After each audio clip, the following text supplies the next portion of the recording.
The words cut deeper than any knife could. "I expected more from you. What a disappointment." My mother's voice was low, controlled, meant only for me as we stood in our caps and gowns, surrounded by celebrating families. It was supposed to be the proudest day of my life, graduating with honors in computer science from a prestigious university. But instead of celebration, I got contempt. Before we jump back in, tell us where you're tuning in from.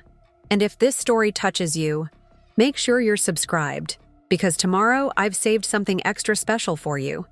Little did she know that 10 years later, I'd be sitting across from her at Riverfront Financial, sliding a folder across the mahogany table that contained the deed to her mortgage. The look on her face when she realized I now owned the roof over her head? That moment was worth every sleepless night, every sacrifice, every tear I'd shed getting there. But I'm getting ahead of myself. This isn't a story about revenge. It's about truth, healing, and what happens when you finally stand up and demand respect. "Smile, Ethan." My father Marcus raised his camera, his forced enthusiasm almost painful to witness. I fixed my graduation cap, standing beside my mother Vivian, who had already smoothed her designer dress 3 times in the last 5 minutes. The May sun beat down on the university quad, making the polyester gown stick to my skin. But the real discomfort came from the cold distance radiating from the woman beside me.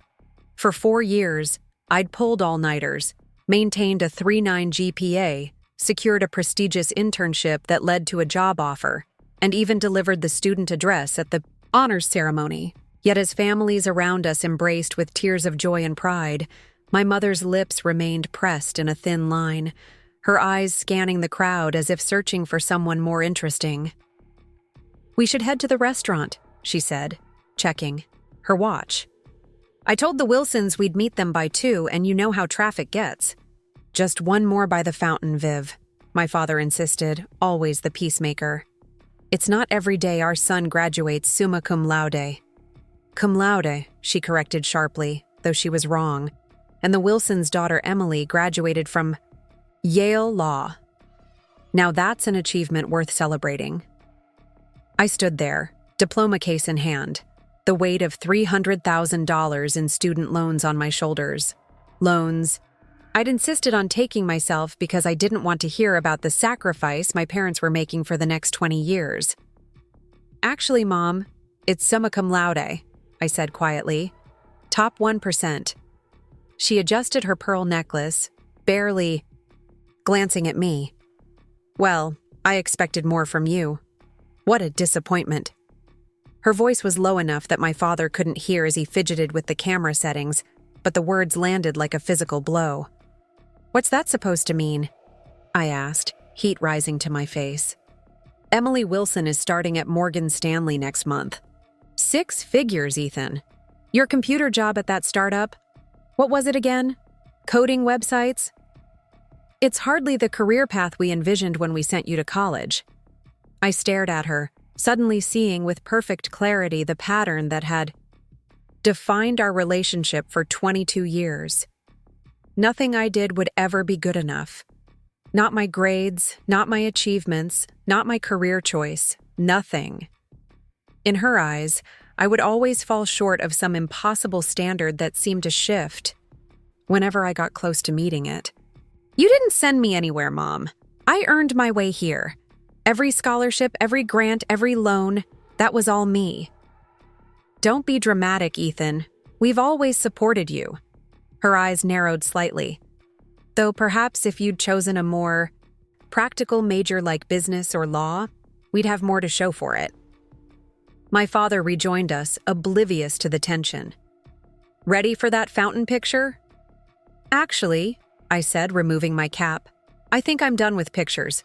I'll meet you both at the restaurant." "Ethan," my mother hissed, grabbing my arm, "don't make a scene. What will people think?" There it was, her perpetual concern. Not how I felt on my graduation day, but how things appeared to others. The perfect family image she'd cultivated for years, the successful real estate agent with her accountant husband, and their high-achieving son. It was all a facade that I'd helped maintain through years of silent compliance. "I don't know, Mom. Maybe they'll think your son finally stood up for himself." I gently removed her hand from my arm. "I'll see you at Harborview in an hour." As I walked away through the crowd of celebrating families, I could feel her eyes burning into my back. My phone buzzed in my pocket, a text from my best friend. "Zoe, you did it. Meet at the oak tree in 10, champagne waiting." For the first time that day, I smiled genuinely. Zoe Chen had been my rock through college, the one person who saw me for who I really was rather than who she thought I should be. I texted back a quick, "on my way," and changed direction toward the ancient oak where we'd studied countless hours together. Zoe waited with a bottle of cheap champagne and plastic cups, her own graduation gown unzipped to reveal jeans and a faded t-shirt underneath.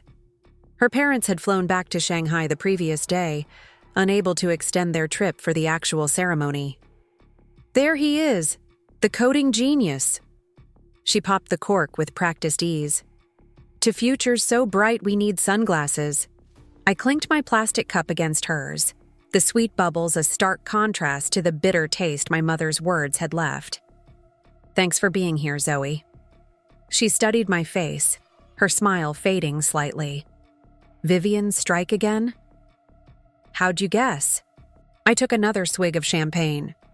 "Because you have that look, the one where you're calculating exactly how many miles you can put between yourself and Lakeside Heights." She sat on the grass, patting the spot beside her. "What was it this time?" According to my mother, I'm a disappointment because I'm not Emily Wilson starting at Morgan Stanley. I dropped down next to her, stretching my legs out on the grass. "Emily Wilson? The one who cheated on that econ final last year?" Zoe rolled her eyes. "Your mom needs to update her role models." We sat in comfortable silence for a moment, watching other graduates rush by with their families. "You know what's weird?" I said finally. "Part of me still wants her approval. After everything, some stupid part of me still thinks if I just achieve enough, she'll finally be proud." "That's not weird, that's human," Zoe replied. "But Ethan, I've watched you chase her approval for 4 years. When does it end?" I swirled the remaining champagne in my cup, considering her question. "Today," I said with sudden certainty. "It ends today." "Yeah?" Zoe looked skeptical but hopeful. "I got the offer from Westridge Tech last week. I'm taking it." Her eyes widened. "The one in Seattle, 3,000 miles from here." I finished my champagne. "I haven't told my parents yet." "Your mom's going to flip." "Probably." I shrugged. "But for once, I don't care. I'm done living my life for her approval." Little did I know then how prophetic those words would be, or how completely my relationship with my mother would transform over the next decade. As I sat under that oak tree with Zoe, I couldn't have imagined the path that lay ahead, the discoveries, the betrayals, and ultimately, the reckoning that would change everything. I did meet my parents at Harborview Restaurant that afternoon. The tense lunch that followed was a preview of the next 10 years of our relationship. Strained phone calls on holidays, brief visits that ended in arguments, and the growing distance that comes when you realize a parent's love is conditional. But that moment under the oak tree was the first time I chose myself, my own path. It was the day I stopped being the son my mother wanted and started becoming the man I needed to be. Preparing and narrating this story took us a lot of time, so if you are enjoying it, subscribe to our channel. It means a lot to us. Now back to the story. And though I didn't know it yet, it was also the first step toward that moment 10 years later, when I'd slide a mortgage deed across a table and watch my mother's carefully constructed world crumble around her.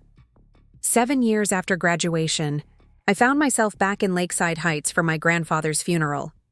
I hadn't planned to stay longer than the weekend, but when I arrived at my grandfather's modest house to help clear out his belongings, I discovered something that changed Everything.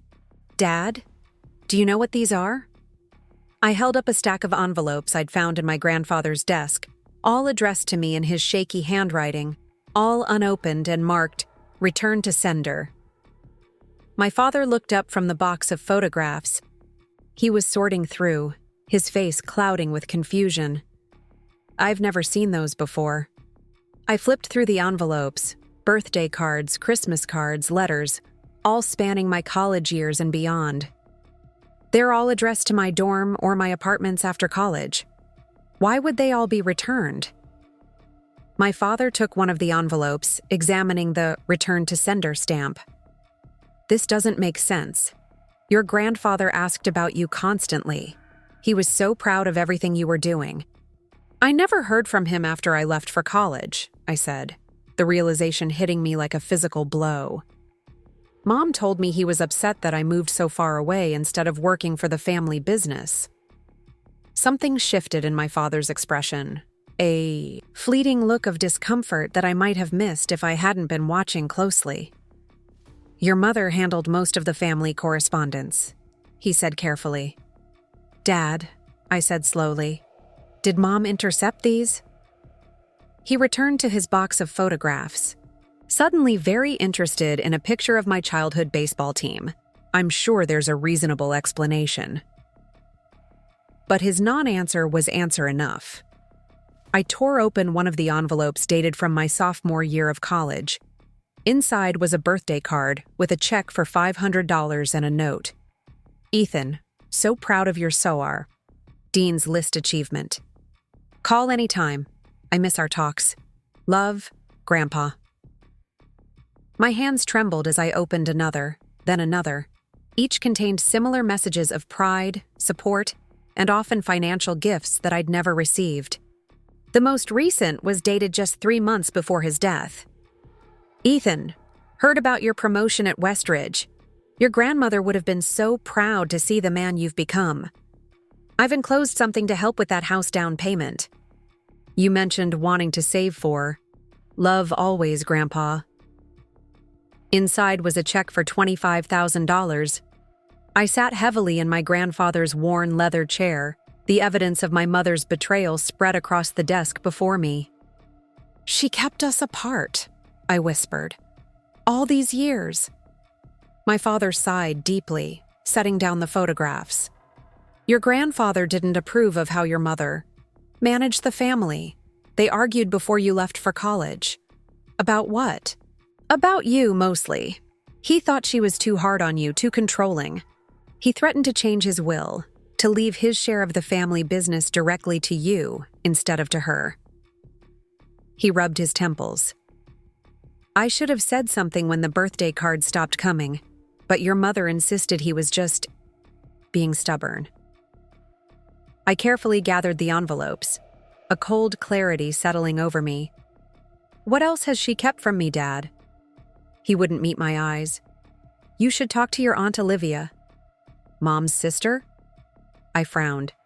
I haven't seen her since I was a kid. Mom always said they had a falling out. That's one way of putting it, my father replied, his voice uncharacteristically bitter. Olivia lives in Pine Valley now. Maybe you should pay her a visit before you head back to Seattle. The next day, I drove to Pine Valley, a working-class neighborhood about 30 minutes from my parents' upscale suburb. Aunt Olivia's modest bungalow was surrounded by flower beds in full bloom, a stark contrast to my mother's manicured but sterile landscaping. Olivia opened the door before I could knock, as if she'd been watching for me. Ethan, she breathed, her eyes, so similar to my mother's but warmer, filling with tears. You look so much like your grandmother. She pulled me into a hug that felt like coming home, though I barely remembered her. Inside, the house was cluttered but cozy, filled with books and art and family photographs, including several of me at various ages. How did you get these? I asked, picking up a framed photo of my college graduation, a ceremony I'd been certain she hadn't attended.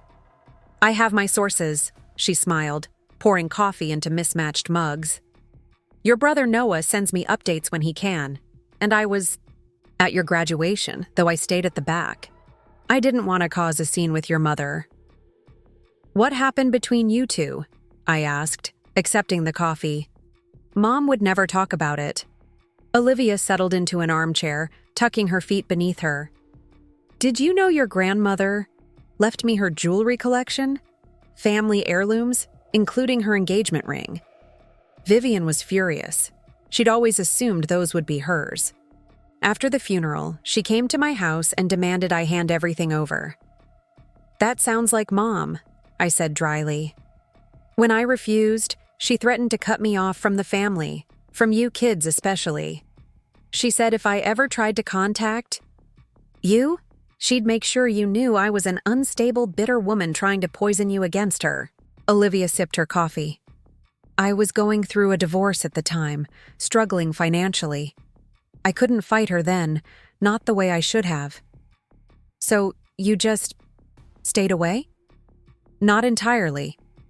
She set down her mug and crossed to a bookshelf, pulling out a photo album. I sent birthday cards every year, Christmas presents, letters. She handed me the album.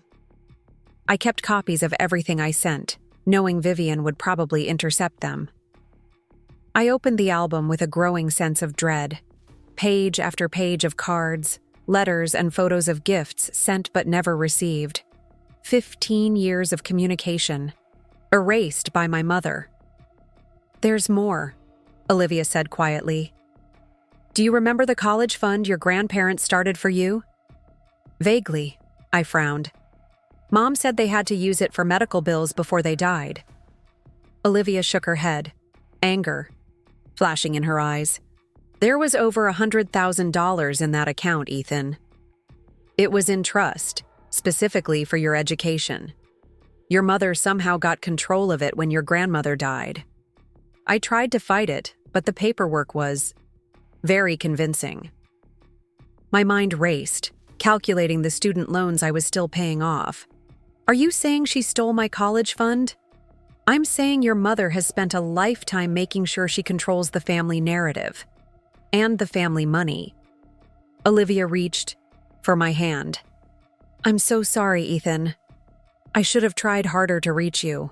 It's not your fault, I said, though my voice sounded hollow even to my own ears. But I need to understand exactly what happened. Over the next few hours, Olivia filled in the blanks of my family history. The manipulations, the lies, the careful way my mother had isolated me from anyone who might offer a different perspective than hers. By the time I left, I carried not only the weight of these revelations, but also copies of documents Olivia had kept. Trust paperwork, letters, even emails between my mother and the family attorney discussing how to reallocate my inheritance. On the drive back to my hotel, my phone rang. Noah, my younger brother. Dad said you talked to Aunt Olivia, he said without preamble. You knew? I couldn't keep the accusation from my voice. All this time, you knew what Mom was doing? Not all of it, he defended. And not at first. But yeah, the past few years I've pieced things together. It's complicated, being here, seeing it all from the inside. You could have told me. Would you have believed me? He sighed. Mom's very convincing, Ethan. And very thorough. There's more you need to know. My grip tightened on the steering wheel. Like what? Like the fact that she's in financial trouble. The real estate market crashed last year, and she made some bad investments trying to recover. Dad's practice is struggling too. What kind of trouble? They're behind on the mortgage. The lake house is already in foreclosure. I recalled my mother's Facebook posts from just weeks earlier. Designer shopping trips, exotic vacations, the perfect life she'd always been so determined to project. Does Dad know how bad it is? Dad's in denial, Noah said flatly. And Mom's too proud to admit she's failing. But I've seen the notices, Ethan. They could lose the house within months. I pulled into the hotel parking lot, mind racing. Why are you telling me this? Because you deserved that college money, and the gifts from Grandpa, and a mother who's proud of you instead of competing with you. He paused. And because I found something in Mom's office last week that you should see. What? Remember that job offer you got right after college? The one in Boston that Mom talked you out of taking because she said it was a failing company? Vertex Systems? I frowned.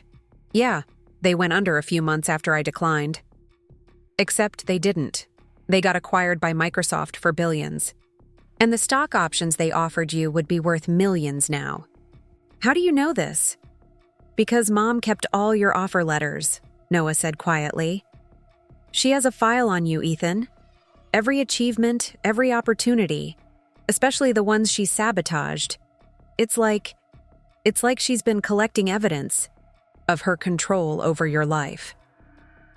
I sat in stunned silence, the implications washing over me.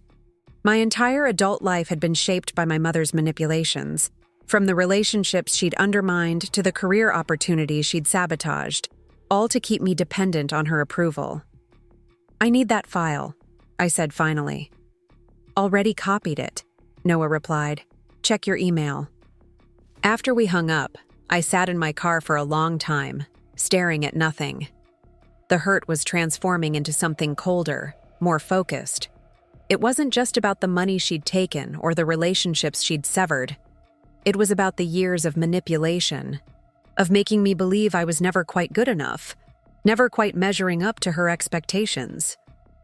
In that moment, sitting in a hotel parking lot with the ruins of my family's facade strewn around me, I made a decision. This wasn't over, not by a long shot. My mother had spent decades crafting a narrative where she was always in control, always superior. It was time for a new story. The next morning, I called Zoe. I need your financial expertise, I said without preamble when she answered. Good morning to you too, she yawned. It was 3 hours earlier in Seattle. What's so urgent that you're calling at dawn on a Sunday? I want to buy a mortgage. There was a pause. Like, your own mortgage? You're finally looking at houses? No, I said, staring at the ceiling of my hotel room. I want to buy my parents' mortgage from their bank. Another, longer, pause. Ethan, what the hell happened at that funeral? I spent the next half hour explaining everything I'd discovered. The intercepted letters, the stolen college fund, the sabotaged job opportunities, and now my parents' financial troubles. That's a lot, Zoe said when I finished. Are you sure about this? Buying their mortgage is pretty extreme. I don't want to destroy them, Zoe. I just want the truth to come out. I want my mother to face what she's done. And what happens after the truth comes out? Have you thought that far ahead? I hadn't, not really. The revelation was still too fresh, the hurt too raw to see beyond the moment of confrontation I was envisioning. One step at a time, I said finally. First, I need to know if it's even possible. It's possible, she confirmed. Complicated, but possible. Banks sell mortgages all the time, especially troubled ones. With your credit rating and assets, you could probably make them an offer they'd consider. But Ethan, this is a major financial decision, not to mention an emotional minefield. I know. That's why I need your help to do it right. She sighed.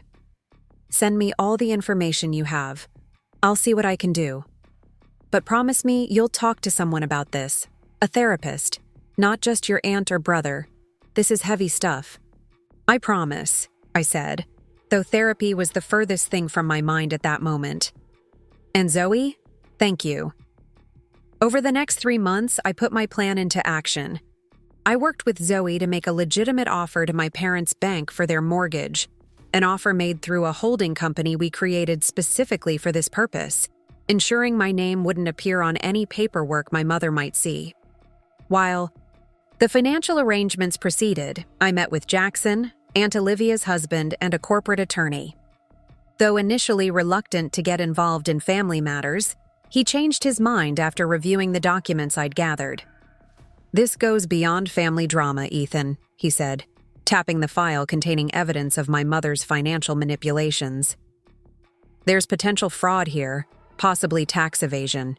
If your goal is simply to confront her with the truth, we might be able to arrange a meeting, a mediation of sorts." "That's exactly what I want," I assured him. "I don't want to send my mother to jail. I just want her to acknowledge what she's done." Jackson nodded thoughtfully. "Then let's approach this strategically. You'll need more than just documents. You'll need witnesses, people who can corroborate your story." "Like who?" "Diane Miller, for one," he suggested. "She was your mother's closest friend for years before their falling out. She might know things even Olivia doesn't." I remembered Mrs. Miller vaguely, a warm, soft-spoken woman who had abruptly disappeared from our lives when I was in high school. Do you think she'd talk to me? Only one way to find out. Diane. Miller now lived in a neighboring town, running a small bookshop that smelled of old paper and cinnamon. Her eyes widened when I introduced myself. "Ethan Carter," she breathed, reaching out to touch my cheek as if making sure I was real. "I've wondered about you for years, how you turned out." "You knew me well?" I asked, accepting the tea she offered. "I was at your christening," she smiled. "Your mother and I were inseparable once, until we weren't." Over the next hour, Diane filled in more pieces of the puzzle, how my mother had systematically isolated herself from anyone who challenged her version of reality, how she'd manufactured conflicts to justify cutting people off, how she'd spoken about me when I wasn't around.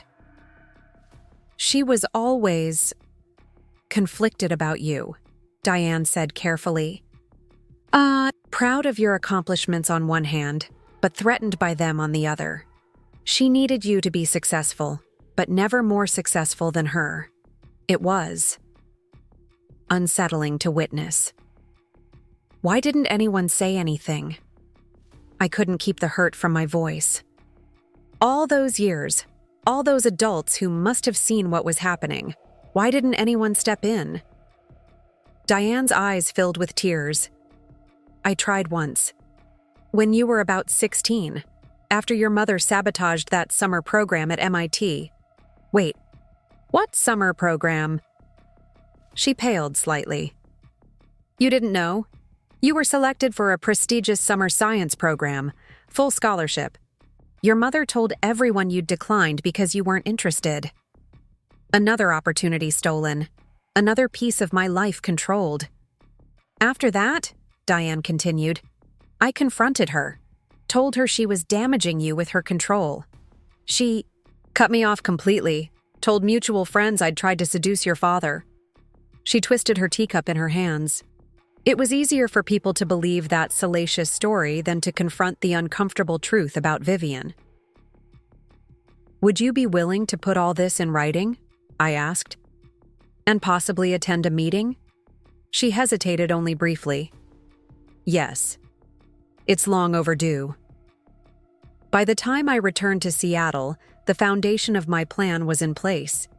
The mortgage purchase was proceeding through the holding company, Jackson was preparing the legal groundwork for a potential mediation, and I had written statements from both Diane and 2 other former family friends who had experienced similar treatment from my mother. Noah continued to be my inside source, carefully documenting our mother's increasing financial desperation without revealing my involvement.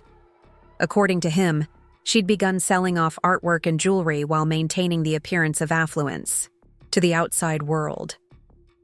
"She's planning a big anniversary party next month," he told me during one of our weekly calls. 40 people at Le Cirque. Money she doesn't have to impress people who wouldn't care if they knew the truth. "Perfect timing," I replied, checking my calendar. The mortgage transfer would be complete by then. "Tell me more about the guest list." The final piece fell into place when my father called me directly, something he rarely did without my mother's knowledge. "Your brother mentioned you might be coming home for our anniversary," he said, his voice oddly strained. "I'm considering it," I replied carefully. A long pause.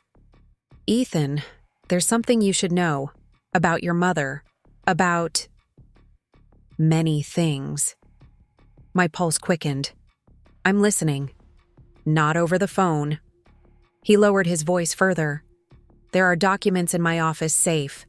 Things I've kept as insurance, I suppose. The combination is your birthday. Dad, are you okay?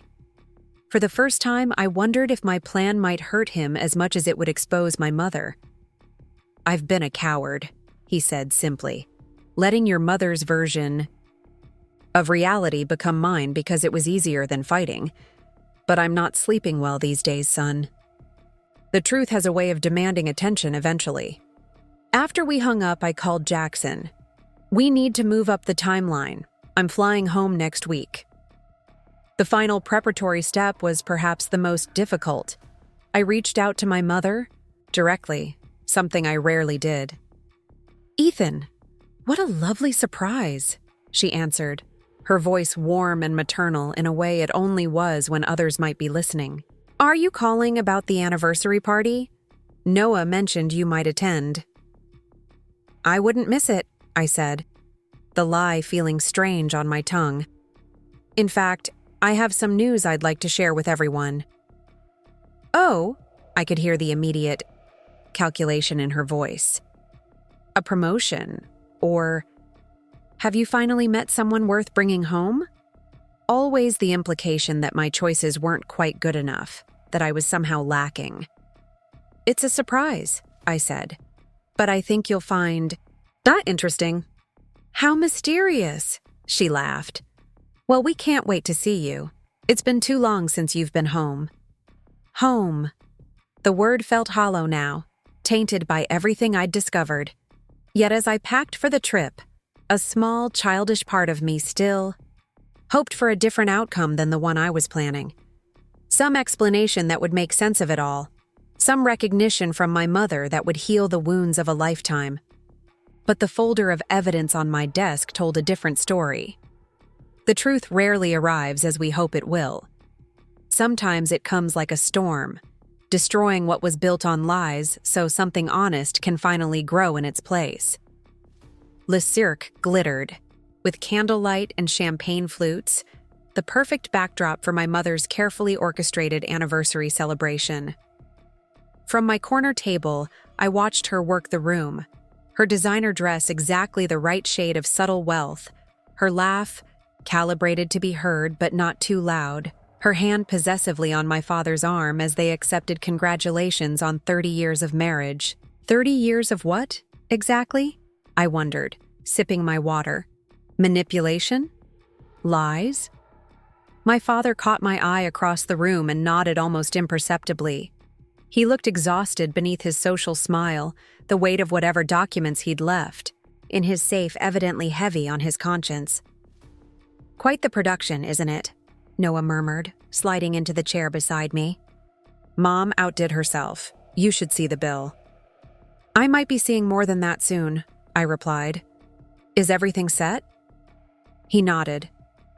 Jackson and Olivia are waiting in the private dining room we reserved. Diane arrived a few minutes ago with the others. They're all ready whenever you are. I checked my watch. The mortgage transfer completed this morning. I have the paperwork in my briefcase. You're really going through with this?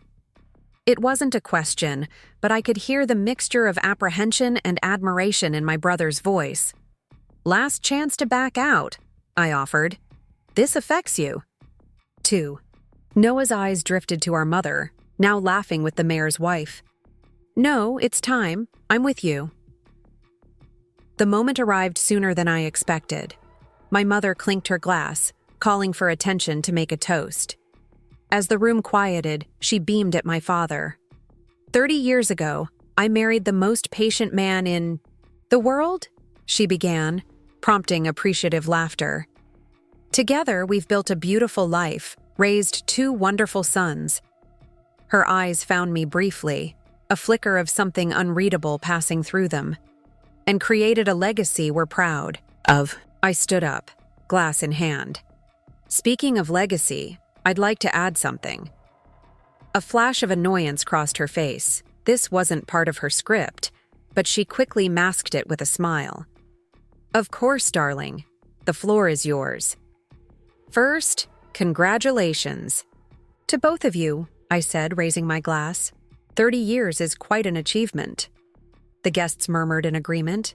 In fact, I have a special anniversary gift I'd like to present, but it's rather private. Mom, Dad, would you mind joining me in the adjoining room for a moment? Noah, Aunt Olivia, and a few close family friends will join us. My mother's smile froze. Olivia is here? Yes, along with Diane Miller and the Hendersons, I replied calmly. They're waiting to help celebrate this milestone. Her eyes narrowed slightly, calculations visible behind them.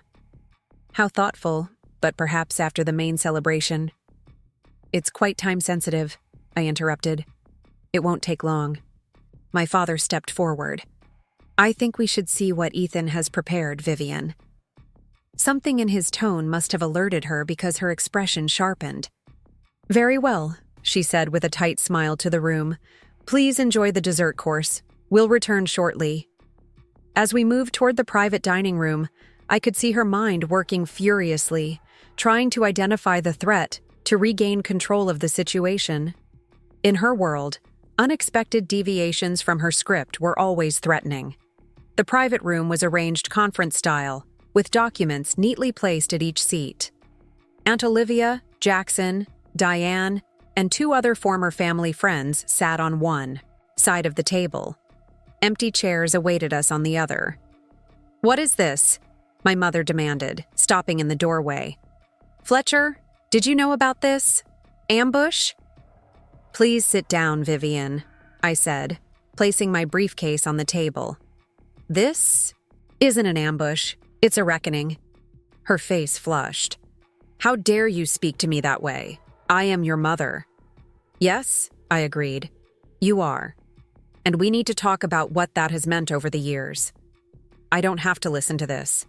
She turned to leave, but my father blocked. The doorway. I think we should hear what Ethan has to say, he said quietly. All of it. The betrayal in her eyes as she looked at him was almost theatrical. Fletcher. Sit down, Vivian, he repeated more firmly this time. Please.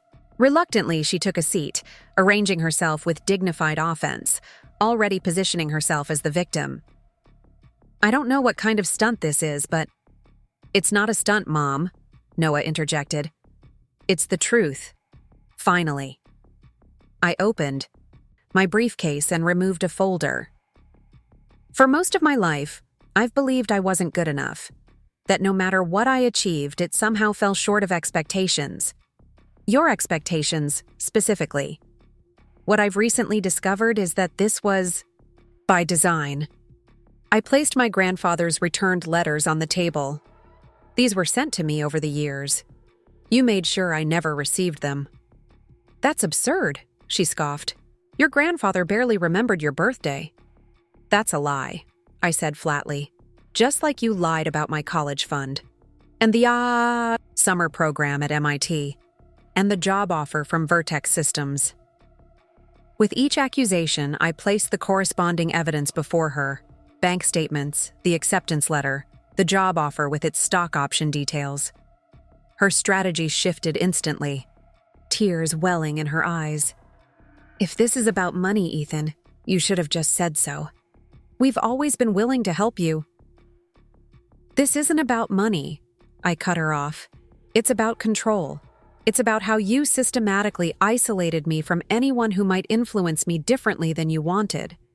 It's about how you sabotaged opportunities that might have made me truly independent. Diane spoke up then, her voice gentle but firm. Vivian, I've known you for 35 years. I've watched this pattern play out with Ethan, with Olivia, with anyone who threatened your narrative. This is ridiculous, my mother snapped, turning to my father. Fletcher, are you going to sit there and let them attack me like this? My father opened the folder in front of him, removing a stack of papers. I found these in your desk last week, Vivian. Emails between you and Sandra Wilson about how to convince Ethan that the Vertex job was failing. Bank transfers from our joint account to Emily Wilson's father right before he suddenly offered Ethan that advice about the startup being a dead end. He looked up, eyes tired but resolute. There's more. So much more. For the first time, I saw genuine fear in my mother's eyes. Not the performative worry she'd displayed when I'd made choices she disapproved of, but real, visceral fear of exposure. Mistakes, she said, her voice suddenly small. We all make mistakes as parents. Everything I did was to protect you, to guide you. To control me, I corrected. To make sure I never surpassed you, never escaped your influence. To keep me grateful and dependent. That's not true, she insisted, but the conviction was fading from her voice. It is true, Aunt Olivia said. And it's the same thing you did to me when I inherited Mom's jewelry, the same thing you did to Diane when she questioned your parenting. The same pattern, over and over. My mother's gaze darted around the room, seeking an ally and finding none. Her shoulders straightened, defense mechanism engaging. So you've gathered my enemies to humiliate me on my anniversary. Is this your idea of justice, Ethan? Public shaming? No, I said calmly. This is private, between family and those you've hurt. We're not here to shame you, Mom. We're here to end the cycle of manipulation. By manipulating the situation, yourselves, she countered. Quite hypocritical, don't you think? Perhaps, I acknowledged, but sometimes the truth requires a dramatic setting to be heard. I reached into my briefcase one last time, removing the final folder. Which brings me to my anniversary gift. I slid the folder across to her. Congratulations. As of this morning, I own your mortgage. The room went silent. My mother stared at the document before her, uncomprehending at first, then with dawning horror as she realized the implications. That's not possible, she whispered. It's not only possible, it's done, I replied. The bank was quite happy to sell to my holding company. You're 3 months behind on payments, after all. Her face drained of color. You can't. Evict you? Foreclose? No, that's not my intention, I said. Unlike you, I don't want power over others. I want truth. Acknowledgement. Acknowledgement of what? She managed, her voice barely audible. Everything, I said simply. The lies, the manipulation, the stolen opportunities and relationships. The narrative you created where I was always falling short, always disappointing so that you could maintain control. Don't, my father interrupted, his voice sharper than I'd ever heard it. Don't lie anymore, Vivian. Not here. Not now. She looked at him, betrayal written across her face. You're taking his side? There are no sides, he replied wearily. There's just what happened and what didn't. What you did and what you didn't do. I've enabled it for too long, trying to keep the peace, trying to believe your version of events, because it was easier than confronting the truth. A single tear traced down my mother's cheek, smudging her perfect makeup. For a strange moment, I felt a pang of sympathy.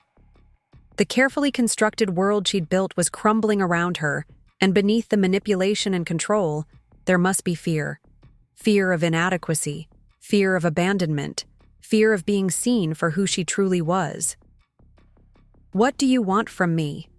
She asked finally, looking directly at me. First, I want you to listen, I said. To truly hear what each person in this room has experienced because of your actions. Then, I want you to acknowledge it, not with excuses or justifications, but with genuine understanding of the harm you've caused. And the mortgage? Her voice was small. We'll discuss that after, one step at a time. For the next hour, each person spoke their truth. Diane described how my mother had spread rumors that destroyed her marriage. The Hendersons explained how she'd manipulated their daughter away from a friendship with me that threatened her control. Aunt Olivia detailed years of calculated exclusion from family events. Noah recounted watching me be systematically undermined and how he'd feared the same treatment as he grew older. Throughout it all, my mother sat rigidly, occasionally shaking her head in denial, but mostly listening in stunned silence. The weight of so many consistent accounts seemed to finally penetrate the armor she'd built around herself. When everyone had spoken, I turned to her. "Now it's your turn." She looked around the room, then down at her perfectly manicured hands. "What am I supposed to say? That I'm a monster? That everything I thought I was doing for the good of my family was actually destructive? That my entire life has been a lie?" "No," I said quietly. "Just acknowledge what happened. See us. Really see us for once." Something shifted in her expression then, a crack in the facade that had been her protection for decades. I never thought of it as manipulation," she began haltingly. "I thought I was guiding you toward the best path, protecting you from disappointment, ensuring you had every advantage. By controlling every aspect of my life, by isolating me from people who cared about me." She flinched. "When you put it that way. Yes, I suppose that's what I did. I convinced myself it was for your own good. And the college fund? My grandfather's letters? The job opportunities?" Her eyes closed briefly, pain crossing her features. "I was afraid." "Of what?" "Of losing you," she whispered. "Of you not needing me anymore. Of you seeing that I'm not, that I've never been, as perfect or successful or confident as I pretended to be." The admission hung in the air, raw and unexpected. For the first time in my life, I glimpsed the wounded woman beneath my mother's perfect exterior, someone driven by her own insecurities, her own fears of inadequacy. "The money," my father interjected gently. "You need to tell him about the money, Vivian." She nodded, wiping her eyes carefully. "Your college fund. I did use it. Not for your grandfather's medical bills. That was a lie. I invested it in a property development that failed. I couldn't admit I'd lost it, so I created a story. And my inheritance from Grandpa? The checks he sent that I never received? Some of it went to pay debts. Some I put aside in an account I controlled. I told myself you weren't ready to manage it responsibly." She laughed bitterly. "The irony, considering the financial mess I've created." I sat back, processing her admissions. They weren't as complete as I'd hoped, still tinged with justification. But they were more honest than anything I'd heard from her before. "The mortgage," she said suddenly. "Are you going to take our house?" I removed another document from my briefcase. "That depends on you. I'm willing to restructure the loan on far more favorable terms than the bank offered. In exchange, I want 2 things." "What things?" Her voice was wary. "First, full financial transparency. Everything goes through an independent accountant. From now on, no more hidden accounts, no more spending money you don't have to maintain appearances." She nodded reluctantly. "And the second?" "Family therapy, all of us, together. We need to rebuild on a foundation of truth if we're going to have any relationship moving forward." My mother looked at my father, then at Noah, then back to me. For a moment, I thought she would refuse, would retreat back into denial and self-justification. Instead, she reached for the mortgage document with trembling fingers. "Where do I sign?" The tension in the room eased slightly. It wasn't forgiveness, not yet, but it was a beginning. An acknowledgement of reality that created space for something new to grow. As we worked through the paperwork, Aunt Olivia squeezed my hand under the table. "You did good," she whispered. I wasn't sure if good was the right word for what had happened here. Necessary, perhaps. Overdue, certainly. But as I watched my mother sign her name, her usual confident flourish replaced by an uncertain scrawl, I realized that this confrontation wasn't an ending, as I'd imagined, but a beginning. The real work of healing, of building honest relationships from the ashes of manipulation and control was only just starting. And strangely, for the first time in years, I felt something like hope when I thought about my family's future. Tentior. Months after the confrontation at Le Cirque, I stood in the driveway of my parents' home, watching moving trucks load furniture and boxes. The for sale sign had gone up 3 weeks earlier, part of the financial restructuring plan my mother had. Agreed to. Still feels surreal, Noah said, joining me with 2 cups of coffee. I never thought she'd actually go through with it. I accepted the coffee gratefully. The therapy is helping. Dr. Patterson doesn't let her hide behind excuses. The weekly family therapy sessions had been challenging but transformative. My mother had resisted initially, defaulting to tears and self-pity when confronted with difficult truths. But gradually, with Dr. Patterson's skilled guidance, she'd begun to develop genuine insight into her behavior patterns and their impact on others. She asked me about Seattle yesterday, Noah said, watching the movers carefully wrap an antique mirror. Whether I thought she'd like it there. I nearly choked on my coffee. Seattle? She's considering moving to where I live? He shrugged. The condo they're buying is only 20 minutes from your place. I think she's serious about rebuilding your relationship. The idea of my mother living nearby would have filled me with dread a year ago. Now, it was. Complicated. Not entirely. Unwelcome, but not simple either. Ethan! My father called from the garage.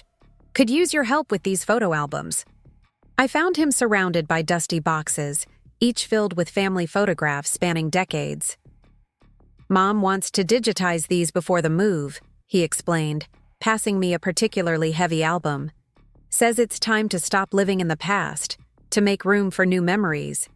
That's surprisingly insightful, I admitted, opening the album to find baby pictures of myself I'd never seen before. She's trying, my father said quietly. It's not perfect, but she's trying. We worked in companionable silence for a while, sorting through the physical artifacts of a family narrative that was being rewritten in real time. I owe you an apology, my father said suddenly, setting down a stack of holiday photos. I knew more than I admitted over the years. I saw what was happening, and I didn't intervene. Why not? The question had haunted me throughout our therapy sessions. He sighed deeply. Fear, mostly. Fear of confrontation, of losing her, of admitting I'd enabled something harmful. It seemed easier to go along, to smooth things over, to tell myself it wasn't that bad. But you knew about the college fund, about Grandpa's letters. Not everything, not at first. He ran a hand through his graying hair. By the time I understood the extent of it, I was complicit. And your mother is. She's always been very convincing when she feels threatened. I remembered the documents he'd left in his safe, evidence he'd collected but never used, protection against a day of reckoning he must have known would eventually come. She wouldn't have changed without the confrontation, I acknowledged. None of this would have happened if we'd just had a quiet conversation. No, he agreed. Your mother needed to face concrete consequences. The mortgage was effective. A small, sad smile crossed his face. Though I still can't believe you actually did it. To be honest, neither can I sometimes. My mother appeared in the garage doorway then, looking smaller somehow in simple jeans and a t-shirt instead of her usual carefully coordinated outfit. The movers need to know which boxes go to the storage unit and which come to the condo, she said, then noticed the albums spread around us. Oh, the baby pictures. I forgot how chubby your cheeks were, Ethan. Mom, I groaned, but without real irritation. She hesitated, then sat on an overturned crate near us. I found something you might want to see. She held out a faded envelope. It was in my jewelry box. I kept it all these years.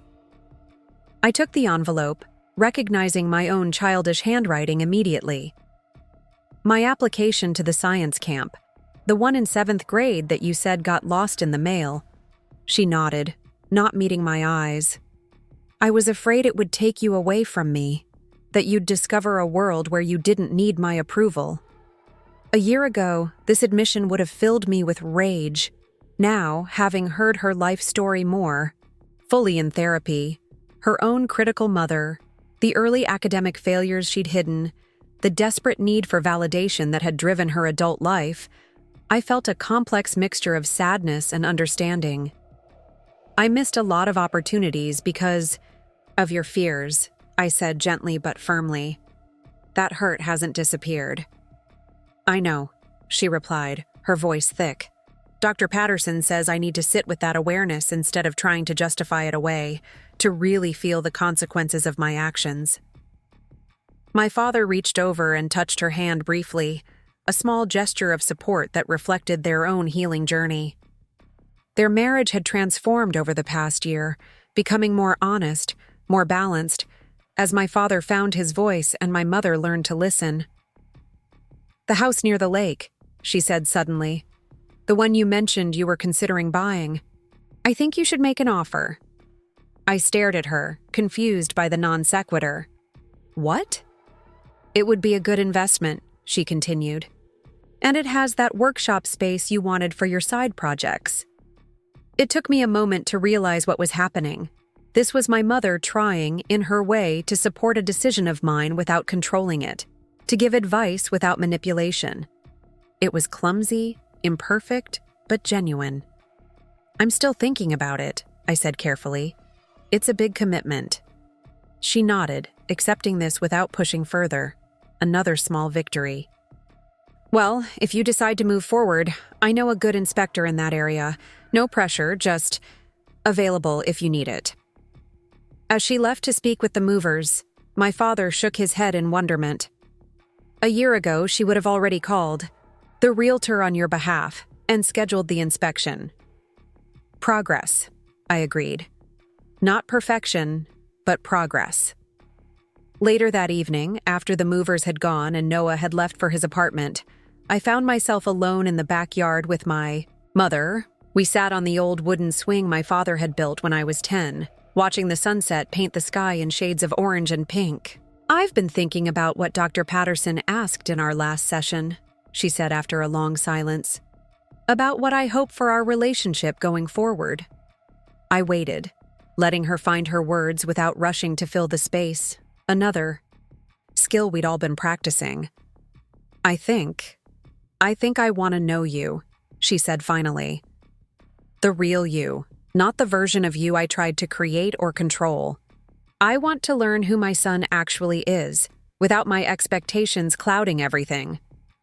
The simple honesty of this statement caught me off guard. I'd like that too, I admitted. But it won't be easy. There's a lot of history between us. I know. She pushed the swing gently with her foot. But I'm willing to do the work if you are, even when it's uncomfortable. Even when I slip back into old patterns and need to be called out. She turned to look at me directly, her eyes clearer and more present than I could ever remember them being. You were never a disappointment, Ethan.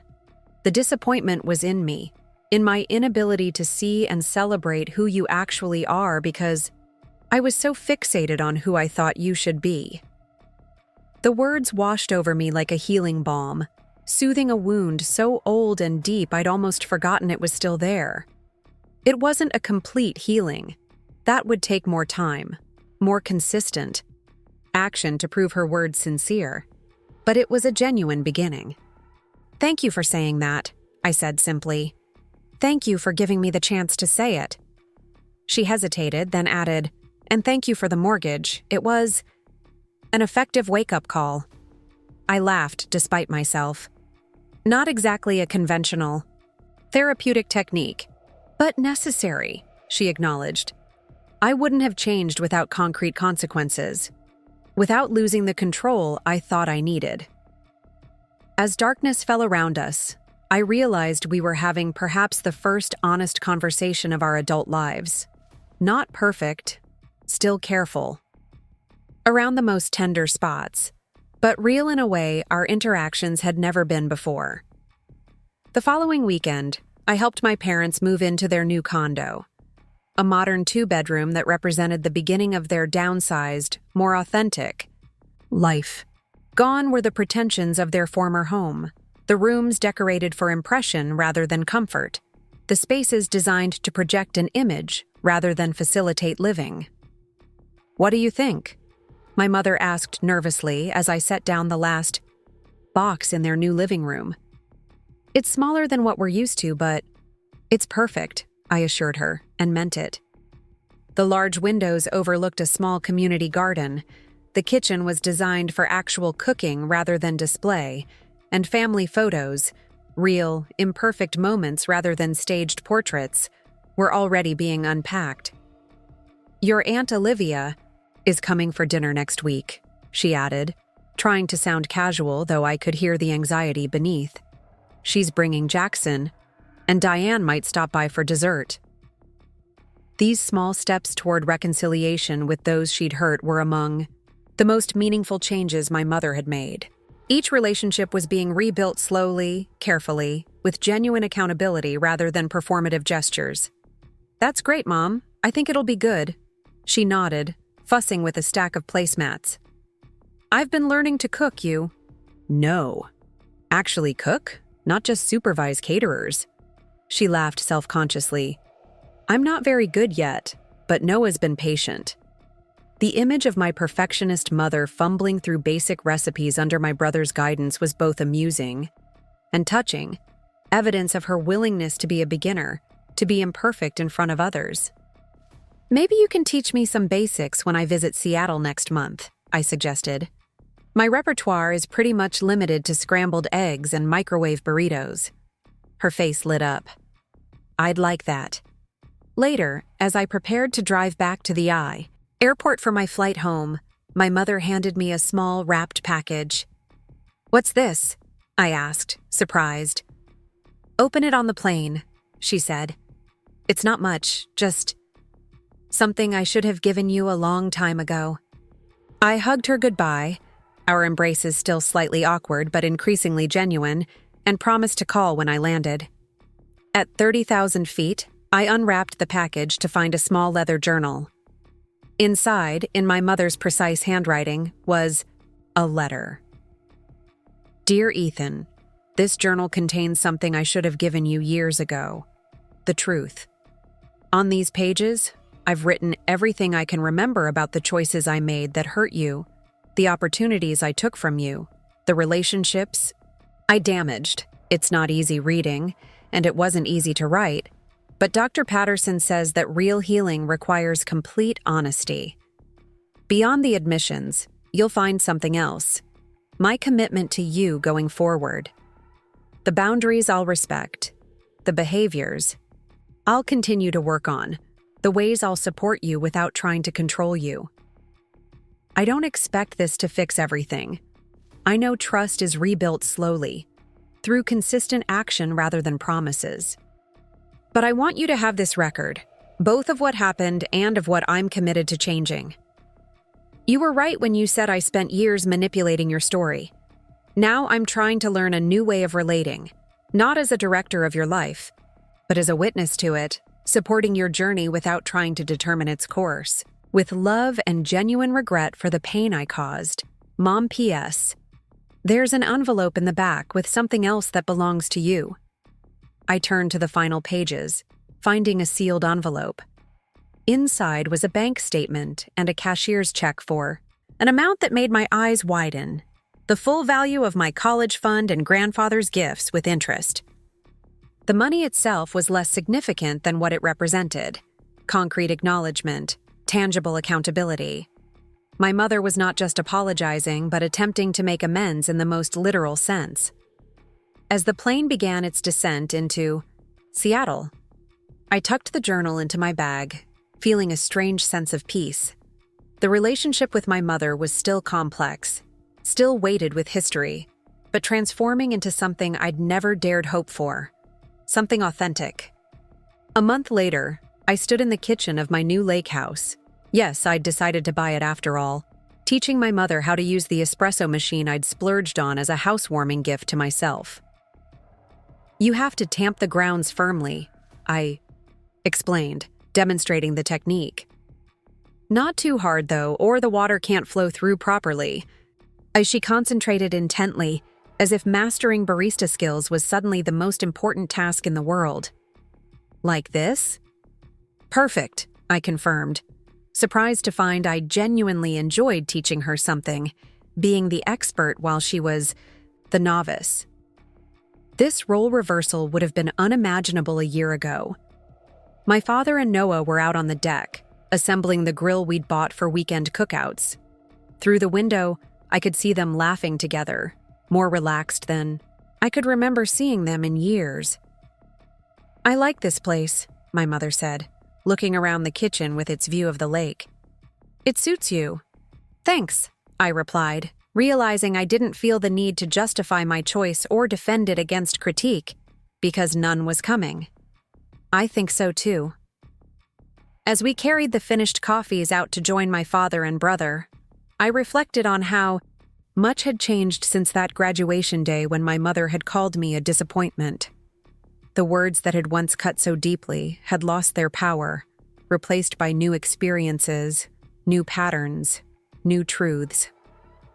The mortgage deed that had seemed like an act of revenge had transformed into something else entirely, a catalyst for healing, a turning point from which an authentic family had begun to emerge from the ruins of a perfect facade.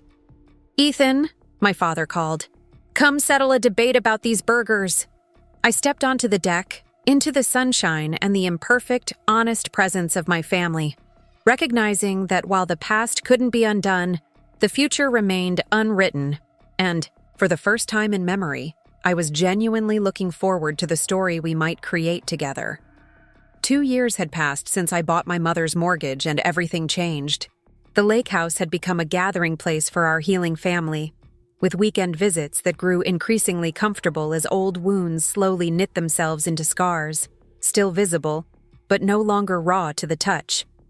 I sat on the dock one autumn evening, feet dangling in the cool water, watching the sunset paint the clouds in brilliant oranges and pinks. The sound of laughter drifted from the house behind me, where my mother was attempting to teach Noah how to make grandmother's apple, a recipe she'd never bothered sharing before our reconciliation. "Room for one more?" Aunt Olivia's voice came from behind me. I patted the wooden planks beside me. "Always." She settled next to me, handing over a steaming mug of coffee. "Your mother added cinnamon. Says it's your favorite now." The small observation touched me, evidence of my mother's new habit of actually paying attention to my preferences rather than projecting her own onto me. "She's trying," I acknowledged, wrapping my hands around the warm mug. "More than trying," Olivia corrected gently. "She's changing. We all are." It was true. The transformation that had begun with confrontation had deepened over time, not always in straight lines, but with genuine progress. Family therapy had continued, though less frequently now, giving us tools to communicate honestly without falling into old patterns. "I got a job offer yesterday," I said, watching a pair of ducks glide across the darkening lake. "Executive position at Horizon Technologies." "That's wonderful," Olivia squeezed my shoulder. "Have you told your parents yet?" I shook my head, still processing it myself. It would mean relocating to Boston. "Ah." She nodded in understanding. "And you're worried about how your mother will react." "Old habits," I admitted with a rueful smile. Part of me still expects manipulation, guilt trips, subtle sabotage. But you know better now. "Intellectually, yes. Emotionally." I shrugged. "It's complicated." "Growth always is," she said, nudging my shoulder with hers. "But I think you should tell her. Give her the chance to surprise you." Inside, the kitchen had become a battlefield of flour and apple peels, with Noah dramatically lamenting his inability to crimp a pie crust while my mother actually laughed, at the mess they'd created together. "What happened here?" I asked, leaning against the doorframe. culinary disaster," Noah declared, holding up hands covered in dough. "But Mom says it'll taste good even if it looks like modern art." "The ugliest pies taste the best," my mother said with conviction, tucking a strand of hair behind her ear and leaving a streak of flour across her cheek. "That's what my mother always told me." It was a small thing, this sharing of a memory of her own mother, this acceptance of imperfection, but it represented miles of emotional progress. "I have some news," I said before I could overthink it. "I've been offered a position at Horizon Technologies in Boston." The kitchen went quiet. Noah looked between our mother and me, clearly anticipating the tension of earlier years. But my mother simply wiped her hands on a dish towel, her expression thoughtful. "Horizon. They're doing innovative work in clean energy development, aren't they?" I nodded, surprised. "You've heard of them?" "I've been following your industry more closely," she admitted. "Trying to understand your world better." She hesitated. "When would you need to decide?" "I have 2 weeks," I said, still waiting for the other shoe to drop, for the subtle pressure that had once been her specialty. Instead, she asked, "What do you think about it? Is it what you want?" The simple question, centered on my desires rather than her preferences, nearly undid me. "I think so," I said honestly. "The work is fascinating, the team is brilliant, and the compensation is significant." "Then I'm happy for you," she said, and the most remarkable thing was that she seemed to mean it. "Though I'll miss our weekend coffees." "Boston's not that far," I found myself saying. "Maybe you could visit sometimes." Her eyes brightened. "I'd like that, if you wanted." "I'd want that," I confirmed, the words feeling both strange and right. Later, after pie had been consumed, delicious despite its appearance, and my father had fallen asleep in front of the fireplace, I found myself alone with my mother in the kitchen, washing dishes together in companionable silence. "Can I ask you something?" she said suddenly, passing me a wet plate to dry. "Of course." "Are you happy, Ethan? Not just professionally, but in your life?" The question caught me off guard, intimate in a way our conversations rarely ventured, even with our progress. "Mostly," I answered truthfully. "I love my work, my home. I have good friends." I thought of Zoe, now engaged and living just down the road, and Noah, finding his own path with newfound confidence. There are still things I'm figuring out. "Like what?" she asked, and amazingly, it didn't feel intrusive but genuinely curious. I considered how much to share, then decided on honesty. "Relationships, for one. I haven't had much success there." She nodded, scrubbing a stubborn bit of pie filling from a fork. "That's partly my fault, I think." "What do you mean?" She sighed, organizing her thoughts before speaking. Another new habit from therapy. "The way I treated you. The conditional approval. The control. It affects how you connect with others. Dr. Patterson helped me understand that. When you grow up believing love is performance-based, it's hard to trust that anyone could love you simply for who you are." The insight was so accurate it made my chest ache. "I'm working on it," I said softly. "For what it's worth," she continued, "whoever is lucky enough to be loved by you will be getting someone extraordinary. Not because of your achievements or your career or any external measure of success, but because of who you are, your integrity, your compassion, your resilience." Tears pricked at my eyes, and I busied myself with drying a glass to hide them. This recognition of my intrinsic worth rather than my accomplishments was perhaps the greatest gift my mother had given me since our reconciliation began. "Thank you," I managed finally. "That means a lot." She finished the last dish and dried her hands, looking out the window at the darkness that had settled over the lake. "I've been writing," she said unexpectedly. Writing? A memoir of sorts, about the patterns I inherited from my own mother, how I perpetuated them with you, and the work of breaking that cycle. She smiled self-consciously. My therapist suggested it initially, but I've found it clarifying. I'd like to read it sometime, I said, surprising myself with the realization that it was true. If you wanted to share it. I'd like that. Too, she replied. It's still rough, but maybe when I've finished a draft.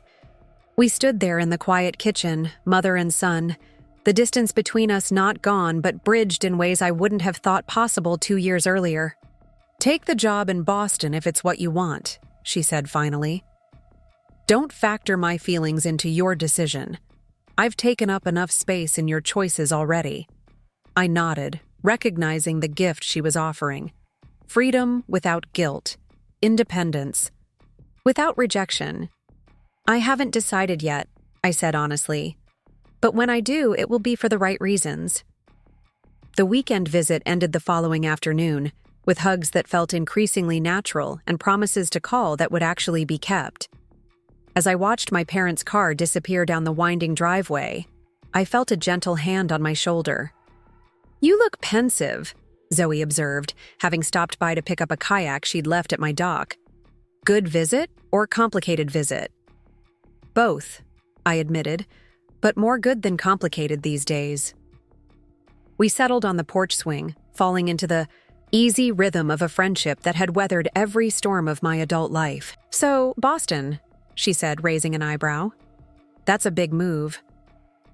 If I take it? I stretched my legs out in front of me. I'm still weighing my options. And how did the formidable Vivian Carter take the news? Zoe asked, only half joking. She'd witnessed firsthand the damage my mother's manipulation had caused over the years. She was supportive, actually, genuinely interested in what I wanted. Zoe's eyebrows shot up. Wow, the therapy is really working, huh? Apparently. I couldn't help smiling. She's not a different person. She still has her moments of trying to manage everything, still struggles with letting go of control. But she's self-aware now. She catches herself, apologizes when she oversteps. That's huge, Ethan. Zoe squeezed my hand. I know how much you needed that from her. We sat in comfortable silence for a while, watching the afternoon light play across the lake's surface. Finally, Zoe spoke again, her voice careful. Can I ask you something kind of personal? Since when do you need permission? I teased. She smiled but pressed on seriously. Now that things are better with your family, with your mom specifically, are you happier? Has it healed the things it was supposed to heal? The question made me pause, considering my answer carefully. It's helped, I said finally. More than I expected, honestly. But it hasn't magically fixed everything. The damage of those years didn't disappear just because we've reconciled. What's still hard? She asked gently. Trust, mainly, I admitted. Not just with her, but in all. My relationships. I still catch myself waiting for the other shoe to drop, for conditional love to show its conditions. Zoe nodded, understanding. The hypervigilance, always scanning for signs of disapproval or manipulation.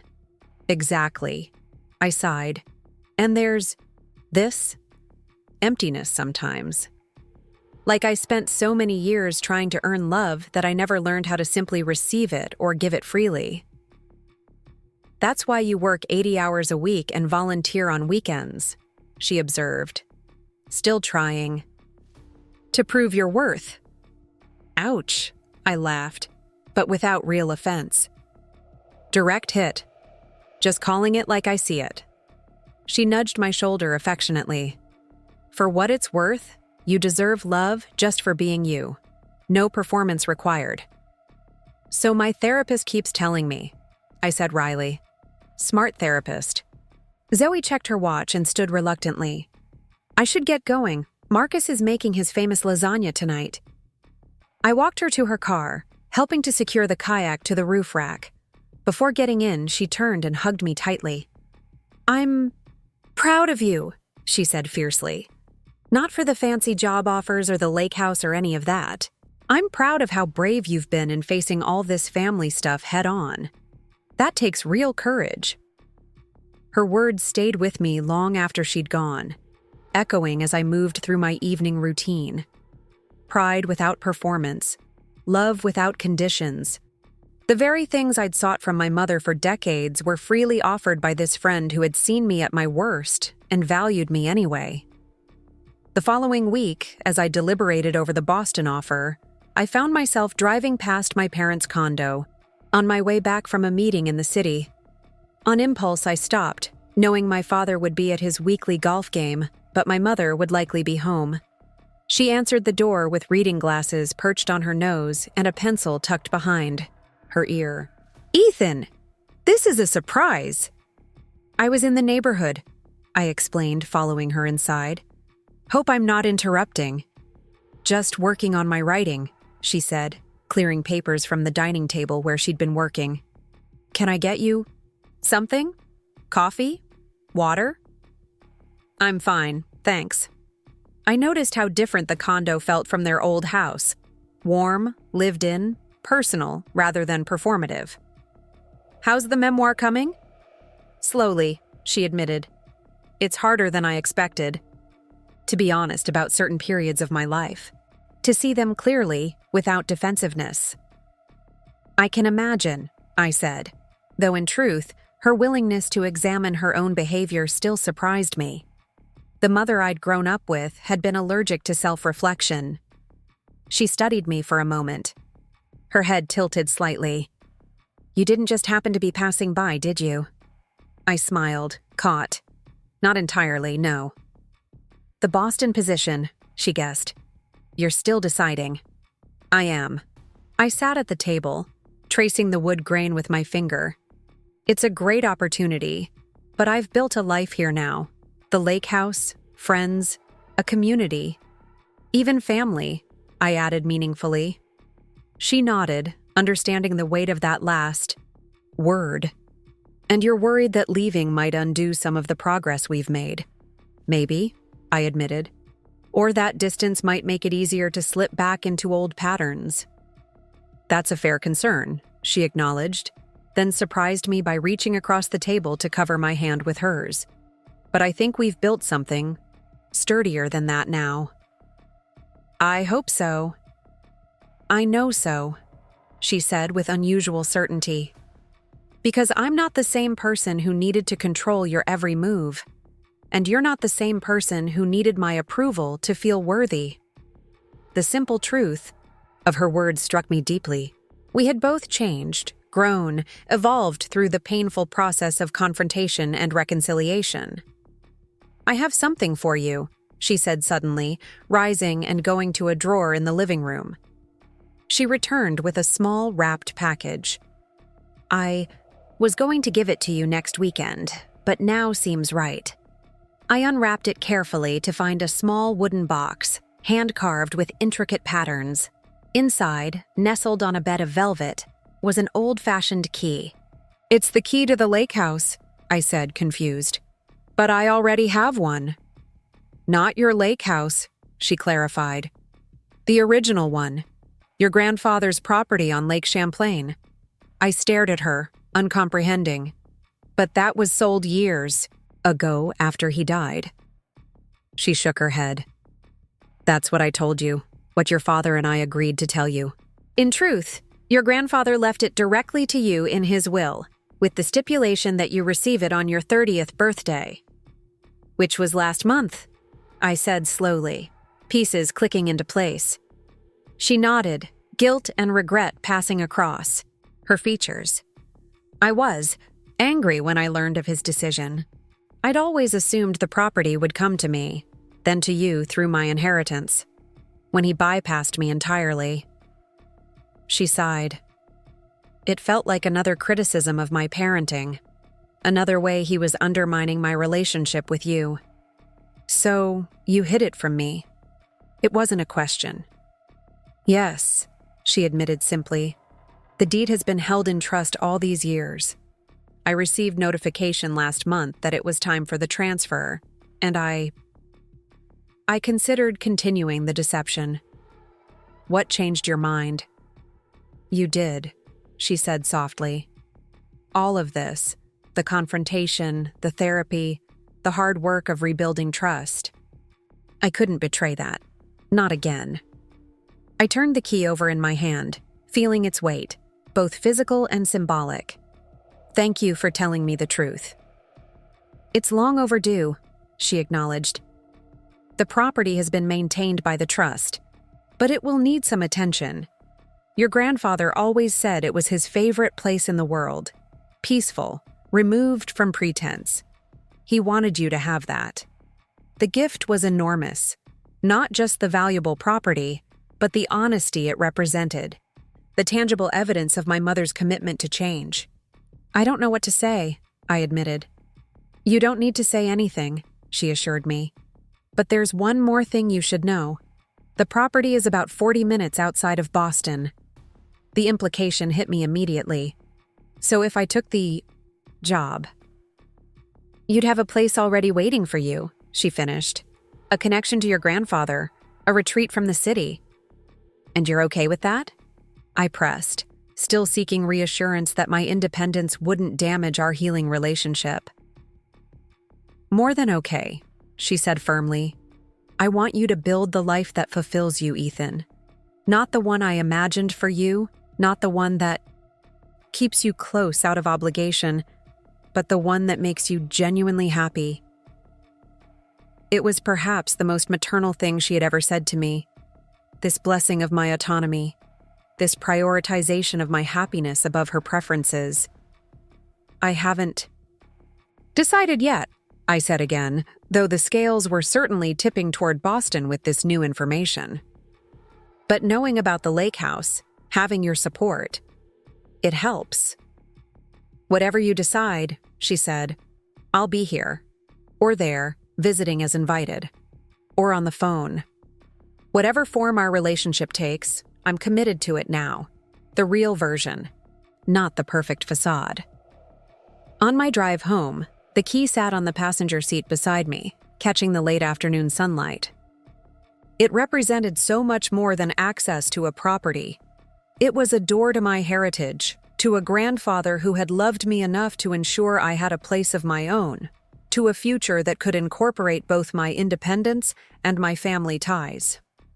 2 weeks later, I accepted the position at Horizon Technologies. The decision, when it finally came, felt right. A step forward rather than away, an embrace of opportunity rather than an escape from dysfunction. My parents helped me pack up the lake house. My mother surprisingly practical about the logistics and genuinely excited about exploring Boston during future visits. As we loaded the last boxes into the moving truck, she handed me an envelope. One last thing, she said. A housewarming gift for the new place. Inside was a framed photograph I'd never seen before. My grandfather and me on the dock of the Lake Champlain property, fishing poles in hand, both of us laughing at something long forgotten. I must have been about 7 years old. Where did you find this? I asked, throat tight with emotion. In one of his albums, she admitted. I kept it hidden all these years because it hurt to see how close you two were. How easily he connected with you when I found it so difficult. The admission reflected how far she'd come, acknowledging her jealousy, her insecurity, the root causes of behavior that had once seemed simply controlling or cruel. Thank you, I said, carefully placing the frame in the car rather than the moving truck. It means a lot. She nodded, wiping away a tear. He would be proud of you, you know, of the man you've become despite the obstacles I put in your way. I think, I said carefully, he would be proud of both of us now, of how we found our way to something honest. The morning I left for Boston dawned clear and cool, the kind of perfect fall day that showcases the Northeast at its best. My parents and Noah stood in the driveway of the lake house, coffee mugs in hand, as I made my final preparations to leave. "Call when you get there," my mother said, then caught herself. "If you want to, I mean. No pressure." I smiled at her self-correction. "I will." "The tech community in Boston is excellent," my father added. "Lots of innovation, good networking, opportunities." "And the food scene is amazing," Noah contributed. "You have to try that ramen place I told you about." Their support, enthusiastic but not smothering, interested but not intrusive, wrapped around me like a comfortable blanket as I closed the trunk and turned to say goodbye. "I was thinking," my mother said hesitantly, "maybe for Thanksgiving, if you're not coming back here, we could come to you, see the new place, help you get settled." "I'd like that," I said, meaning it. Hugs were exchanged, promises to stay, in touch that would actually be kept, and then I was in my car, pulling away from one chapter of my life toward another. As I reached the end of the driveway, I glanced in my rearview mirror. My family still stood there, waving. Not perfect, not completely healed, but real in a way they had never been before. My mother's arm was around Noah's waist, my father's, hand on her shoulder, a genuine family tableau rather than a posed performance. The mortgage that had seemed like an act of defiance had transformed into something I could never have anticipated, a catalyst for authentic connection, an opportunity for genuine change, a beginning rather than an ending. I turned onto the main road, heading east toward Boston, toward my grandfather's lake house, toward a future built on truth rather than manipulation. The key sat on the dashboard, catching the morning light, a reminder that sometimes the most unexpected paths lead exactly where we need to go. The first winter at my grandfather's Lake Champlain property arrived with a fierceness that reminded me why he had always called it a three-season home. Snow piled against the windows, the old heating system groaned with effort, and the wind, off the frozen lake, cut through even the thickest sweaters. But there was a beauty to it that I hadn't anticipated. The pristine white landscape, the absolute stillness on windless mornings, the way the house creaked and settled like a living thing around me. I had been in Boston for 4 months, finding my rhythm at Horizon Technologies while spending weekends at the lake house, slowly restoring it to its former charm. Each room revealed new connections to my grandfather, his initials carved subtly into the mantelpiece, fishing lures still organized in tackle boxes in the shed, books with his notes in the margins lining built-in shelves. "You've been holding out on me," Zoe declared, arriving for her promised visit the weekend before Christmas, stomping snow from her boots on the porch. "This place is straight out of a holiday movie." I laughed, helping her with her bags. "Wait until you see it, when the pipes freeze and I have to melt snow for coffee." "Still," she insisted, turning slowly in the great room with its soaring ceilings and wall of windows facing the lake. "It's magical, Ethan. I can see why your grandfather wanted you to have it." That evening, as we sat before a crackling fire, with mugs of mulled wine, Zoe studied me with the frank assessment that had characterized our friendship since college. "You seem different," she observed. "More settled, somehow." I considered this. "I think I am. The job is challenging in the right ways, and this place," I gestured around us. "Being here feels like connecting with something authentic, like I'm exactly where I'm supposed to be." "It suits you," she agreed. "And how are things with Vivian the Reformed?" I smiled at her nickname for my mother. "Evolving. She calls every Sunday, not to check up on me, just to talk.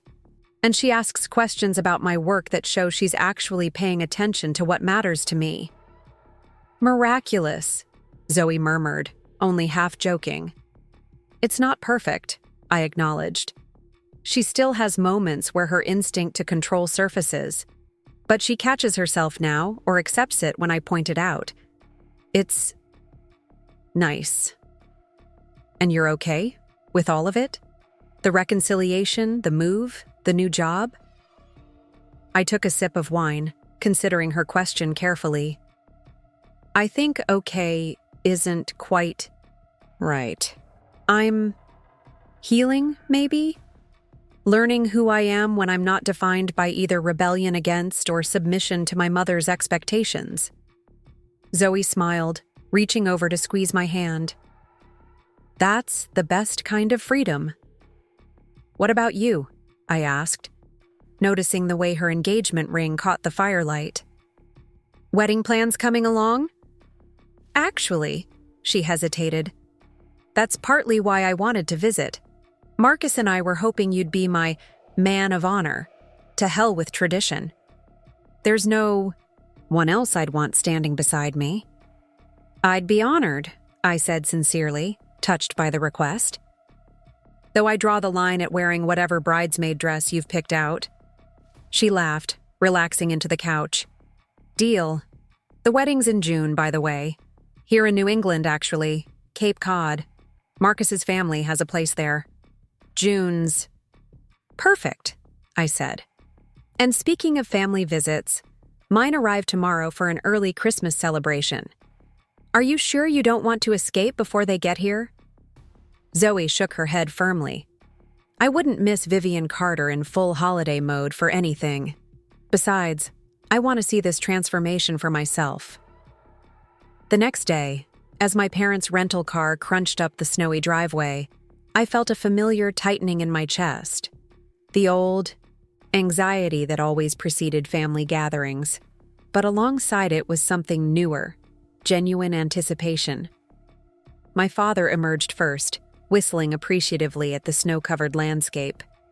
This is exactly as I remember it, he called, helping my mother navigate the slippery path to the porch. Gordon used to bring me fishing here when we were first married. My mother approached more cautiously, bundled against the cold, her gaze taking in the renovations I'd made to the exterior, fresh paint, repaired shutters, new lighting. Ethan, she breathed, reaching the porch. It's wonderful. The sincerity in her voice eased something in me I hadn't realized was tense. Thanks. Still a work in progress, but it's getting there. Zoe appeared behind me with a tray of steaming mugs. Hot chocolate for the weary travelers. Introductions were made. My parents had met Zoe briefly at graduation but hardly remembered her. And we settled in the great room where I'd built a fire in anticipation of their arrival. The drive from Boston wasn't too bad? I asked, helping my father with their luggage. Not at all, he replied. Though your mother insisted on leaving at dawn to beat the weather. Weather report was clear all day. I braced instinctively for my mother's defensive response, the familiar pattern of my parents' passive-aggressive exchanges. Instead, she laughed softly. Old habits, she admitted, surprising me. I've always been a bit of a control freak about travel. But the drive was beautiful once I relaxed enough to enjoy it. The self-awareness in her comment, the ability to acknowledge her controlling tendencies without defensiveness, was still new enough to startle me. Well, you're here now, I said, and dinner's almost ready. As we moved to the kitchen, my mother paused before a wall of photographs I'd found in the attic and carefully restored. My grandfather with his fishing buddies, my grandmother in her garden, and several of me as a child during summer visits I barely remembered. I'd forgotten how much time you spent here as a little boy, she said quietly. Before things changed. The acknowledgement of her role in severing that connection hung between us. Neither accusation nor excuse, simply truth. I'm rediscovering it now, I replied, choosing to focus on the present rather than the painful past. Come see what I've done with the kitchen. The evening unfolded with surprising ease. My mother had brought homemade cookies, actually made by her, she insisted, not store-bought and repackaged as had been her habit when I was growing up. My father shared stories about his visits to the lake house as a young man, filling in gaps in my understanding of my grandfather. Zoe, ever perceptive, facilitated conversation when it lagged, asked questions that allowed each of us to share without pressure, and subtly steered away from potentially triggering topics. By the time we finished the wine and apple crisp that served as dessert, the atmosphere was relaxed in a way family gatherings had never been in my memory. "I have something for you," my mother said as we cleared the dishes. "An early Christmas gift of sorts." She retrieved a thick envelope from her bag and handed it to me with uncharacteristic nervousness. "It's not wrapped, I'm afraid." It didn't seem right somehow. Inside was a stack of photographs, all of me at various ages, from infancy through college. But these weren't the formal portraits that had lined the walls of our family home. These were candid moments. Me asleep on my father's chest as an infant, building a lopsided sandcastle at the beach, proudly displaying a science fair project, laughing with friends at high school graduation. "I don't remember most of these," I said, flipping through them with growing wonder. "No, you wouldn't," she agreed softly. "They weren't the perfect images I wanted to display. Your hair was messy, or your shirt was untucked, or you were making a silly face. So I hid them away." The admission hung in the air, a perfect encapsulation of how she had treated not just photographs, but me, hiding away the authentic in favor of the curated and controlled. "But they're the real you," she continued, her voice thick with emotion. "The joyful, curious, sometimes messy child you actually were, not the perfect image I tried to project. I thought you might want them for your walls here. A more honest visual history." The gift was more meaningful than any expensive item she could have purchased. Tangible evidence of her commitment to truth over facade, to seeing me as I was rather than as she had wished me to be. "Thank you," I said simply, the words inadequate but heartfelt. "This means a lot." Later, after my parents had retired to the guest room and Zoe to the loft space, I sat alone by the dying fire, examining the photographs more closely. Each one was a window into a moment I'd lived but not necessarily remembered. Authentic experiences that had been filtered out of our family narrative because they didn't fit my mother's preferred image. One in particular caught my attention. 10-year-old me with my grandfather on the very dock visible from the window, both of us covered in mud after what appeared to be an epic fishing expedition gone awry. We were laughing, utterly unself-conscious, connected in genuine joy. I realized with sudden clarity that what I was seeking, had always been seeking, wasn't perfection but authenticity. Not achievement but connection. The freedom to be messy, imperfect, and still worthy of love. The next morning, I woke early to find my mother already in the kitchen, coffee brewed, gazing out at the snow-covered lake. "Couldn't sleep?" I asked, pouring myself a cup. She shook her head. "Just enjoying the quiet. It's beautiful here, Ethan. Peaceful in a way I'd forgotten places could be." We stood side by side at the window, watching the sunrise illuminate the frozen landscape. "I've been thinking about those photographs," she said finally. "About why I kept them hidden for so long." I waited, giving her space to continue at her own pace, another skill we'd all been practicing. "I was so fixated on how things appeared," she said softly. "The perfect family, the successful children, the enviable life. I missed so much reality in pursuit of that image." "We all did," I acknowledged, neither accusation nor absolution, simply truth. "But you're finding it now," she observed, gesturing to the house around us, to the lake beyond. "This place, your work in Boston, the people you're surrounding yourself with, it's real in a way our life in Lakeside. Heights never was." The insight surprised me, not just that she recognized this truth, but that she could articulate it without defensiveness or attempts to justify the past. "I'm trying," I admitted. "Some days are easier than others." "That's the definition of real life," she said with a small smile. "Uneven, unpredictable, sometimes messy. Like those photographs you brought." "Exactly." She sipped her coffee thoughtfully. "I have a confession to make."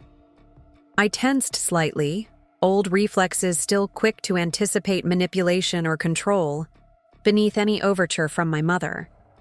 "This isn't easy for me to admit," she continued, "but I've been envious of you, Ethan. Not just your success, though that too, but your authenticity.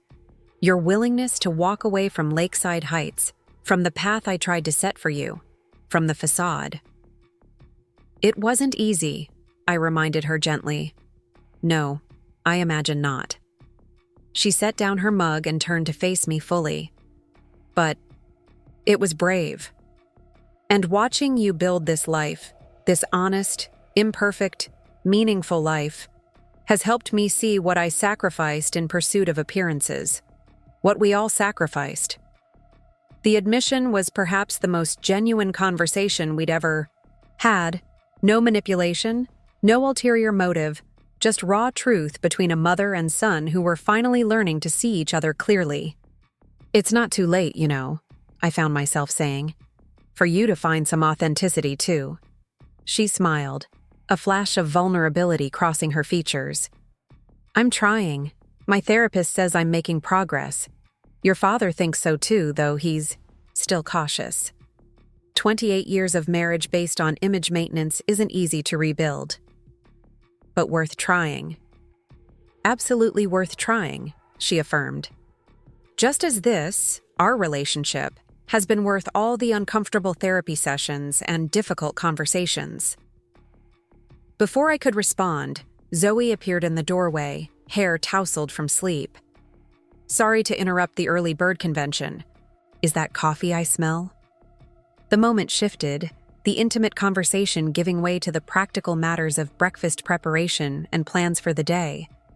But something had changed, some deeper understanding established between my mother and me that felt like solid ground beneath my feet. The visit continued for 3 more days, each one easier than the last. We explored the small town nearby, decorated a slightly lopsided Christmas tree cut from my own property, and even ventured onto the frozen lake for what my father insisted on calling extreme ice fishing, but was really just regular fishing in very cold conditions.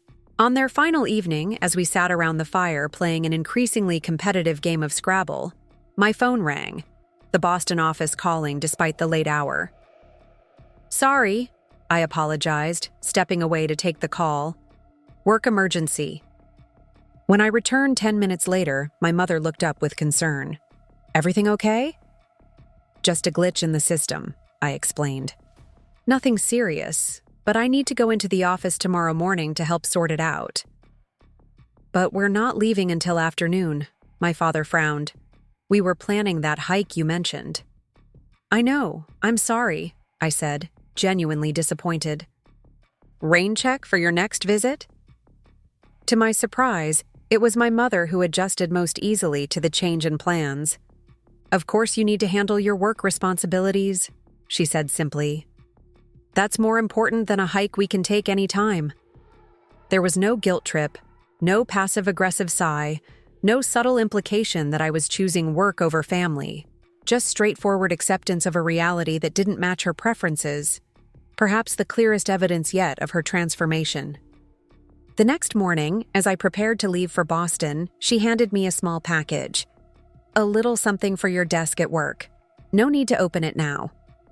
I tucked it into my bag with a promise to call once they were on the road home, and headed into the city.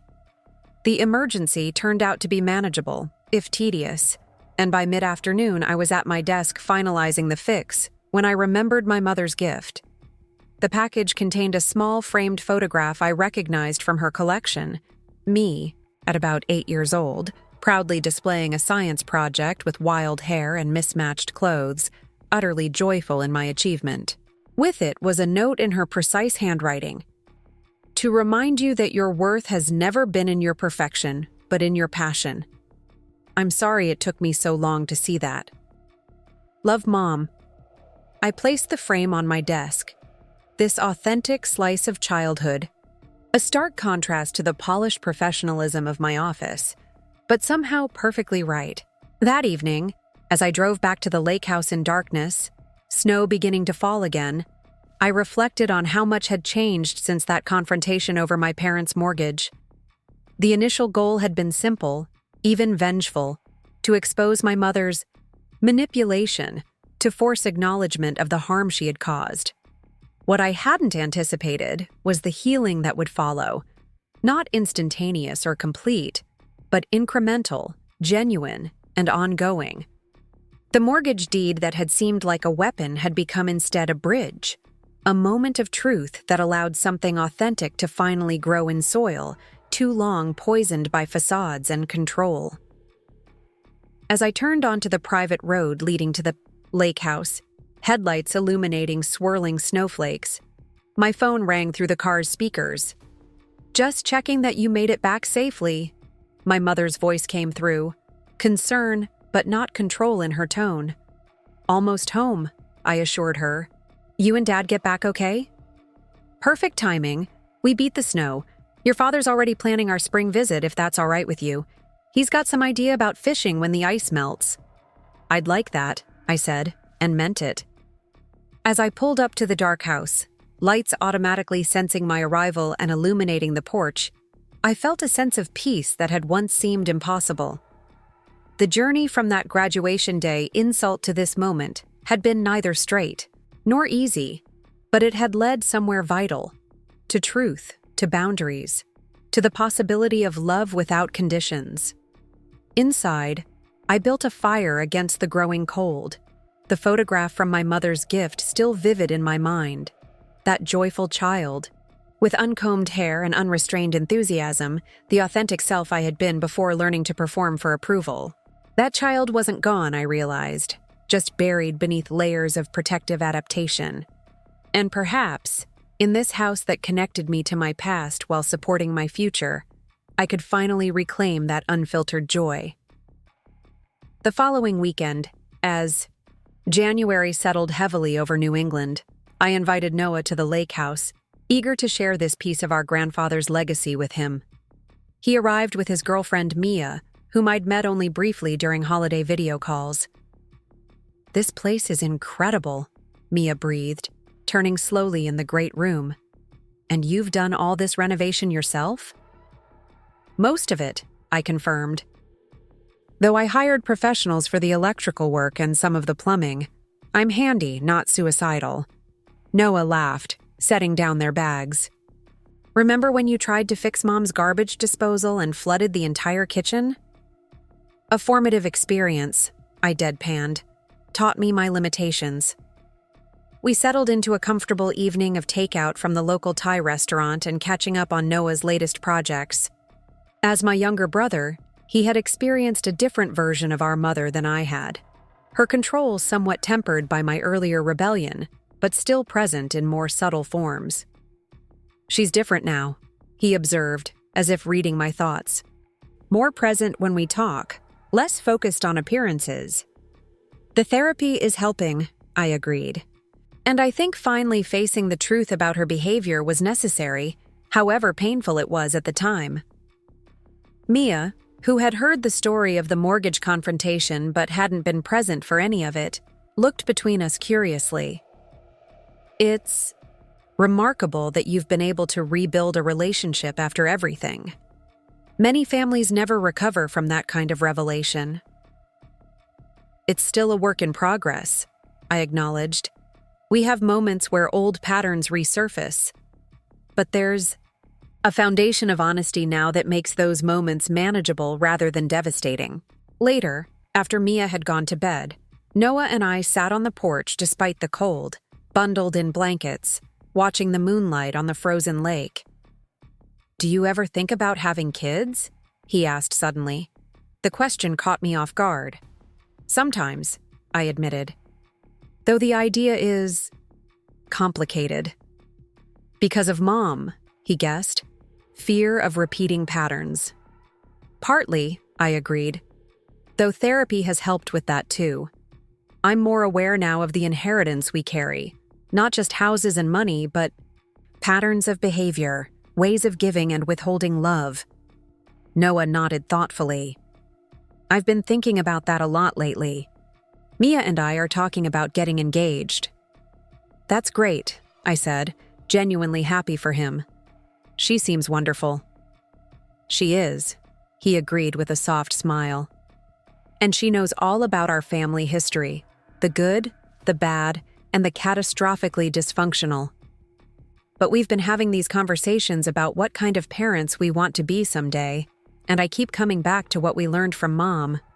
Not as a model to follow, but as an awareness of how conditional love damages children. You'll be a great father, I said with certainty. Precisely because you're conscious of those patterns.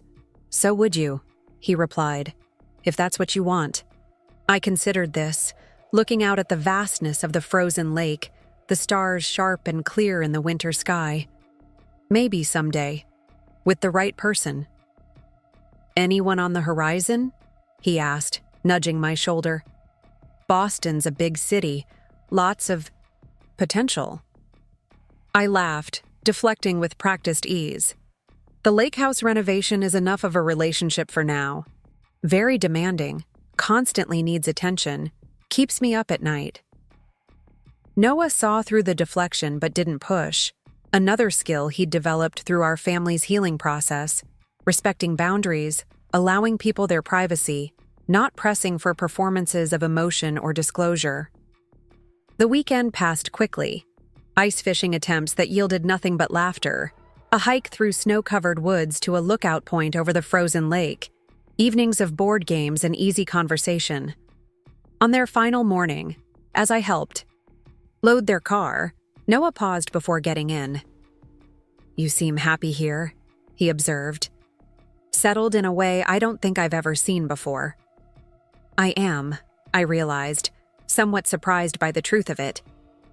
Not perfectly happy. There are still things I'm working through, aspects of life that feel unresolved, but fundamentally content in a way that's new. Because of the house? The job? I considered this carefully. Those are part of it, but I think it's more about finally feeling authentic, like I'm building a life based on who I actually am, not who anyone else thinks I should be. Noah nodded in understanding. Freedom from the performance. Exactly. As their car disappeared down the driveway, I stood in the cold morning air, reflecting on our conversation. Happiness had always seemed like a distant concept, something to be achieved through perfect performance, through meeting expectations, through carefully controlled appearances. The contentment I felt now was different, imperfect, sometimes messy, but genuinely mine. Back inside, I noticed Noah had left something on the kitchen counter, a small wooden box I recognized from our grandfather's study. Inside was a folded piece of paper. I unfolded the paper with careful fingers, recognizing my grandfather's distinctive handwriting immediately. It was dated just weeks before his death, addressed simply to Ethan.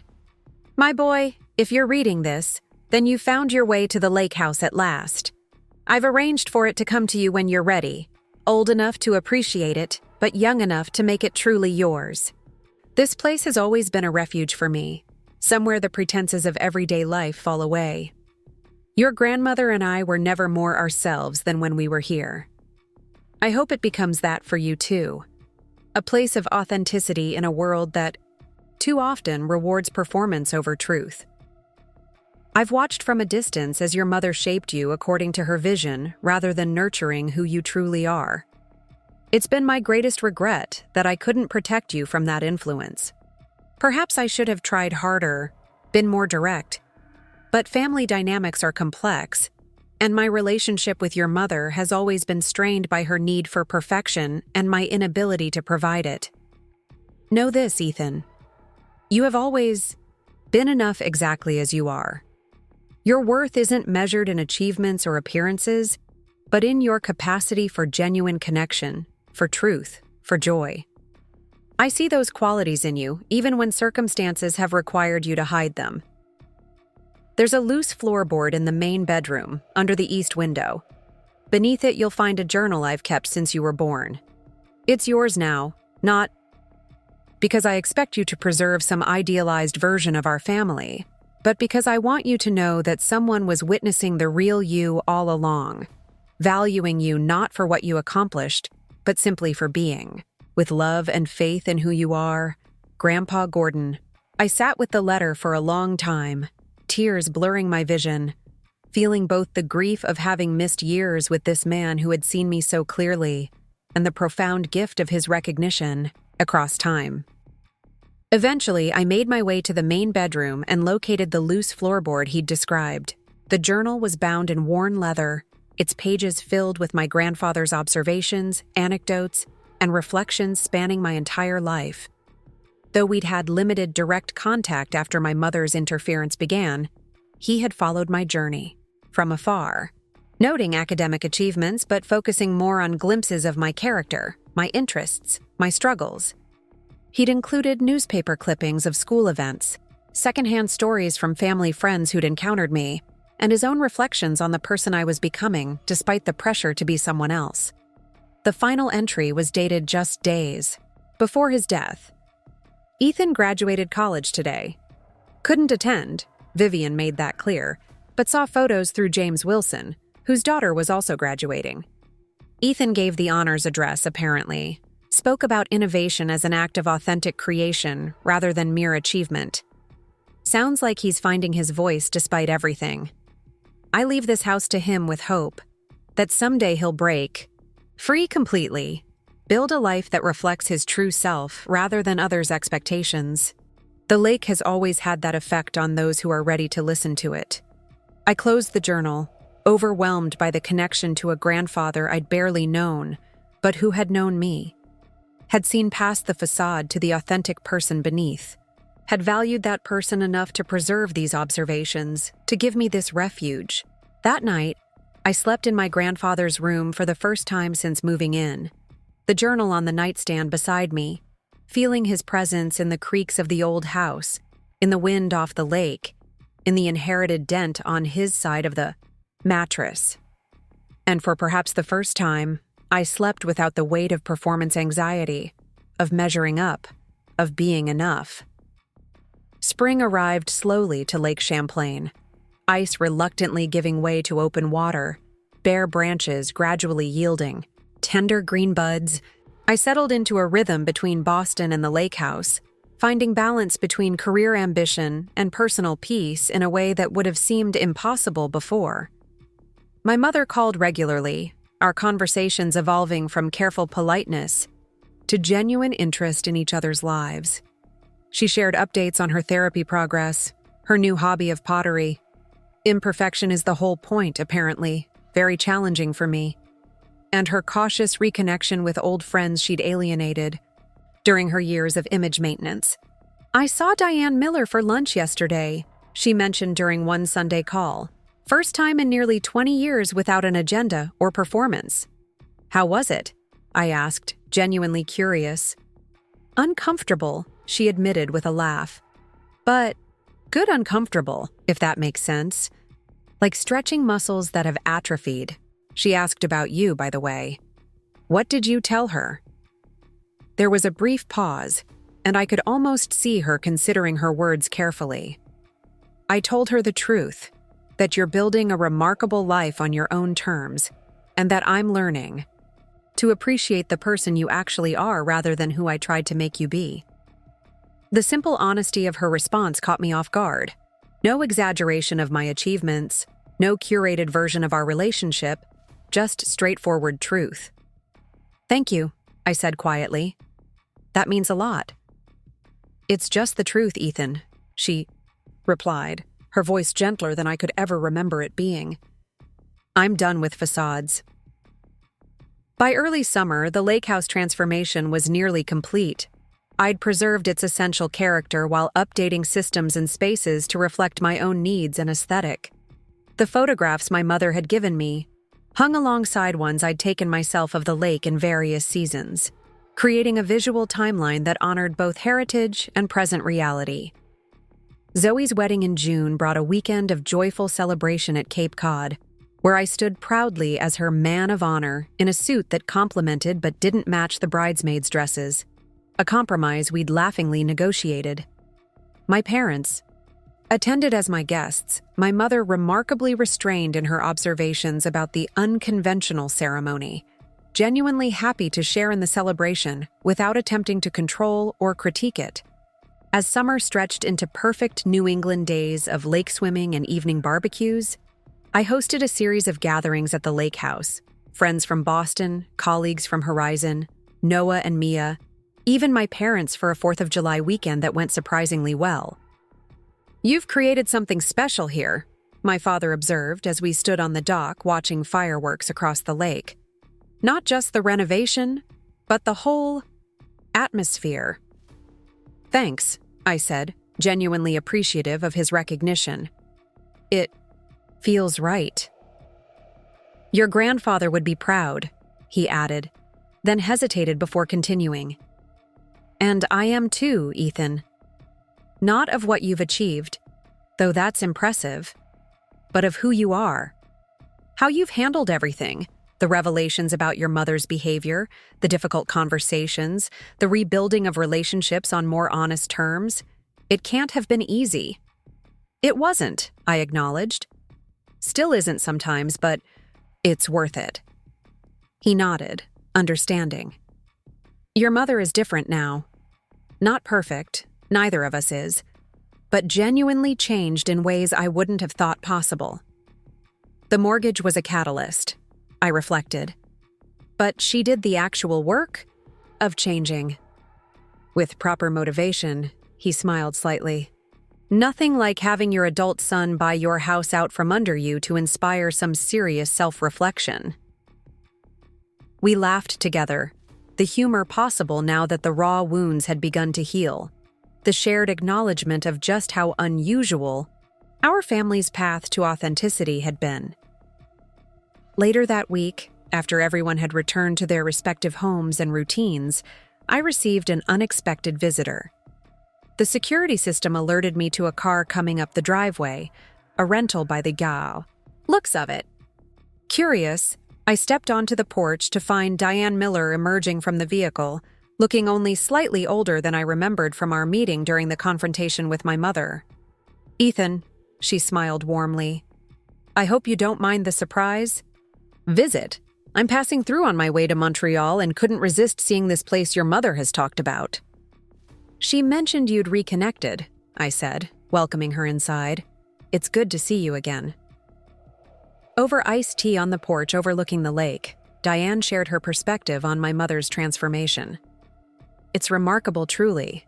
We've had several long conversations about the past. Not just how she treated you, but how she managed all her relationships. There's a self-awareness now that was completely absent before." "She's put in the work," I acknowledged. "It hasn't been a straight line, but the change is real. Which is why I wanted to see you," Diane said, setting down her glass. "To give you something." She retrieved an envelope from her purse and handed it to me. Inside were photographs, me at perhaps 5 or 6 years old, playing with another child I vaguely recognized. "My daughter, Rebecca," Diane explained, seeing my confusion. "You two were inseparable before your mother decided I was a negative influence and ended our family's friendship. She was concerned I encouraged too much unstructured play and not enough academic focus, even for kindergartners." I studied the images with a strange blend of sadness and curiosity, evidence of another connection severed by my mother's control, another authentic relationship sacrificed to the altar of appearances. "Rebecca asked me to give you her contact information," Diane continued, indicating a note with the photos. "She's a pediatric psychologist now, specializing in helping children navigate family dynamics, much like what you experienced. Your story, what your mother shared of it during their recent lunch, resonated deeply with her work. The synchronicity struck me, how the very wounds inflicted by my mother's control might have shaped this woman's path toward helping others heal from similar experiences. I'll reach out to her," I promised, genuinely intrigued by this connection to a past I barely remembered. After Diane left, I sat with the photographs, adding them to the growing collection that represented a more complete, more honest version of my life story. Each image reclaimed, each relationship restored or newly formed, was another step toward wholeness. Not perfection, but authentic integration of all the pieces of myself, even those that had been rejected or hidden away. That evening, I called Rebecca Miller, curious about the childhood friend I couldn't remember. Our conversation lasted for hours, ranging from shared memories, mostly hers, as mine of that time were fragmented, to professional interests, to philosophical discussions about family healing. "Would you consider speaking to one of my support groups?" she asked toward the end of our call. "Your experience, especially the reconciliation after confrontation, could be really valuable for adult children still struggling with controlling parents." "I'm not sure I'm qualified," I hesitated. "Our situation was pretty unique." "That's precisely why it's valuable," she countered. "Most resources focus either on complete estrangement or on pretending the damage never happened. Your family found a middle path, acknowledgement of harm followed by genuine change and rebuilding. That's rare, and people need to hear it's possible." I agreed to think about it, surprised by how the most painful chapter of my life might become a resource for others facing similar struggles. The idea of transforming private pain into public purpose resonated with something my grandfather had written in his journal about authentic living. True authenticity isn't just being honest about who you are. It's using that truth to connect meaningfully with others. As autumn painted the trees surrounding the lake in brilliant reds and golds, I made two significant decisions. First, I accepted Rebecca's invitation to speak to her support group, a small step toward sharing my experience in service of others' healing. Second, I invited my mother to visit the lake house alone. No father, no brother, no buffer of other people to diffuse the intensity of our still evolving relationship. She arrived on a perfect October afternoon, the lake a mirror reflecting endless blue sky and flame-colored foliage.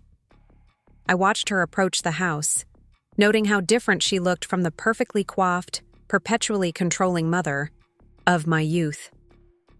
Her hair showed natural gray now instead of expensive highlights, her clothing comfortable rather than strategically impressive, her smile genuine when she saw me waiting. "This is stunning," she said, gesturing to the autumn landscape. I'd forgotten how beautiful fall is in New England. We spent the day hiking trails my grandfather had mapped decades earlier, my mother surprisingly willing to get muddy shoes and wind-blown hair in pursuit of the perfect vista. That evening, as we sat before the fireplace with glasses of wine, a comfortable silence stretched between us, perhaps the first truly comfortable silence we'd ever shared. "I've been thinking about your grandfather a lot lately," she said finally, "about how wrong I was about him, about his influence on you." I waited, allowing her space to continue at her own pace. "I was threatened by your connection with him," she admitted, "by how easily you were yourself with him, when I could only seem to relate to you through expectations and performance. I was jealous, if I'm being honest." The acknowledgement struck me deeply, not because it was surprising, but because it represented a level of self-awareness that would have been impossible for her before. "I found his journal," I said, gesturing to where it sat on the bookshelf.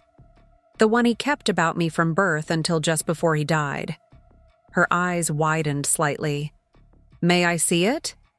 I hesitated only briefly before retrieving it, something in me still protective of this pure connection that had survived her interference.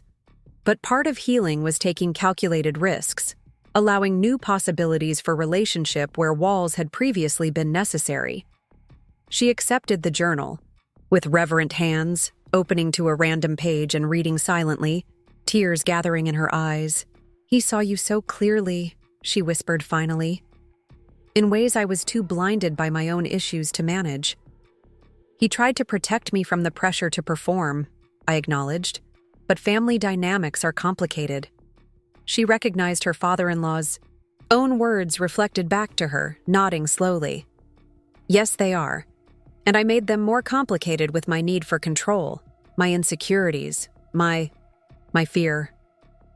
Fear of what? I asked gently. Of not being enough, she said simply. Of you realizing I wasn't perfect, didn't have all the answers. Of you rejecting me if I couldn't maintain the facade of having everything together. She closed the journal carefully. So I rejected authentic connection first, controlled everything I could, created an environment where only achievement and appearance mattered because those were things I could measure and manage. The insight was profound, not just her recognition of the behavior patterns that had damaged our relationship, but her understanding of their root causes. I'm not saying this to excuse anything, she added quickly, just to explain. The work I've been doing in therapy has helped me see these patterns more clearly. I appreciate that, I said sincerely. Understanding the why matters, even though it doesn't erase the impact. She nodded, relieved at my response. Exactly. The impact was real, and I'm so sorry for it, Ethan. For all the ways I made you feel you had to earn love that should have been freely given. We talked late into the night, more openly than ever before, about her own childhood with critical parents, about my struggles with perfectionism and fear of failure, about the gradual process of healing we were both undertaking. It wasn't a magical resolution of all that had come before, but it was honest engagement with our shared history and possible future. The next morning, as I prepared to drive her to the airport, she handed me a small package. Something I've been working on in my pottery class, she explained, slightly embarrassed. It's not perfect by any means. Inside was a ceramic mug, slightly lopsided but glazed in the deep blue-green of the lake in summer. Pressed into the clay before firing were tiny impressions. A leaf, a pine cone, stones from the lake shore. I collected those during our walk yesterday, she explained. I thought it might be nice to have something imperfect but meaningful for your morning coffee here. The gift represented so much, her embrace of imperfection, her attention to what actually mattered to me, her willingness to create something authentic rather than purchasing something impressive. I was genuinely touched. I love it, I said truthfully. Thank you. As we drove to the airport, autumn colors blurring past the windows, she asked hesitantly about my plans for the holidays. I was thinking of hosting Thanksgiving at the lake. House, actually, I replied. Noah and Mia already said they'd come, and I could fly you and Dad up if you're interested. We'd like that very much, she said, then added with a small smile, I promise not to take over the kitchen or criticize your table settings. Appreciate that, I laughed. Though feedback on the turkey would be welcome. First time attempting. 1. At the departure terminal, our goodbye was brief but genuine. A hug that felt natural rather than performative, a promise to talk soon that we both knew would be kept. Driving back to the lake house alone, I reflected on the journey that had brought us here. From that devastating comment at graduation, I expected more from you. What a disappointment. To this weekend of authentic connection spanned a decade of pain, confrontation, and ultimately, transformation. The mortgage I'd purchased in a moment of justified anger had become not a weapon, but a catalyst, forcing a reckoning that might otherwise never have come, creating space for truth that had allowed genuine healing to begin. Back at the lake house, I placed my mother's handmade mug on the kitchen counter beside my grandfather's coffee cups, the imperfect new alongside the weathered old, different expressions of connection to this place and to me. I ran my fingers over the impressions of lakeside treasures pressed into the clay, feeling the tangible evidence of my mother's effort to see, to understand, to connect with what actually mattered to me rather than what fit her predetermined vision. That evening, as sunset painted the autumn lake in shades of fire, I sat on the dock my grandfather had built decades earlier, thinking about the words he'd written in his journal, that the lake had always had a particular effect on those ready to listen to it. Perhaps that effect was simply the space to be authentic, to let the facades and performances fall away, to recognize what was genuinely valuable beneath the accumulated layers of others' expectations. I sipped coffee from my mother's imperfect, meaningful mug, watching the light change on the water, feeling oddly complete. Not because everything was resolved or perfect, life rarely offers such neat conclusions, but because I had found a way to integrate all the pieces of my story: the pain and the healing, the rejection and the reconciliation, the performance, and the authenticity. The mortgage deed that had once represented power and confrontation now symbolized something entirely different. The moment when truth finally took precedence over facade, when the careful story my mother had constructed about our family gave way to honest acknowledgement of both harm and possibility. 10 years after being called a disappointment at my graduation, I had discovered that the greatest gift wasn't revenge or even vindication, but the freedom to build a life on authentic terms, and, unexpectedly, the opportunity to welcome my mother into that authenticity if she was willing to do the work required to enter it. As darkness settled over the lake, stars emerging in the clear autumn sky, I thought about the support group I'd agreed to speak to, other adult children of controlling parents, seeking their own paths to healing. I couldn't offer them a perfect resolution or a guaranteed method, but I could share the messy, imperfect truth of my own journey. That confrontation without compassion leads only to more pain. That healing requires both accountability and the possibility of grace. That authentic life emerges not from the absence of struggle, but from its honest integration. I pulled my grandfather's journal from my pocket, turning to the final entry he'd written before his death, finding new meaning in his words. I leave this house to him with hope that someday he'll break free completely, build a life that reflects his true self rather than others' expectations. The lake has always had that effect on those who are ready to listen to it. He had been right. The lake house hadn't just been a piece of property or even a connection to him. It had been the key to a different way of being, a place where authenticity could finally take root and flourish. 10 years after my mother called me a disappointment, at my graduation, I had bought her mortgage, and everything had indeed changed. Not in the way I'd initially imagined when planning that confrontation, but in a deeper, more lasting way than simple revenge could ever have accomplished. The facade had cracked, letting the light of truth illuminate what lay beneath. And in that light, both my mother and I had begun to see each other and ourselves more clearly than ever before. Not perfect, not complete, but authentic. And in that authenticity lay the possibility of genuine connection, genuine healing, genuine life. I raised my imperfect, meaningful mug to the stars above the lake, a silent toast to journeys completed and journeys just beginning, to disappointments transformed into catalysts, to mortgages that purchased not just property but possibility, to everything that had changed and everything that still might.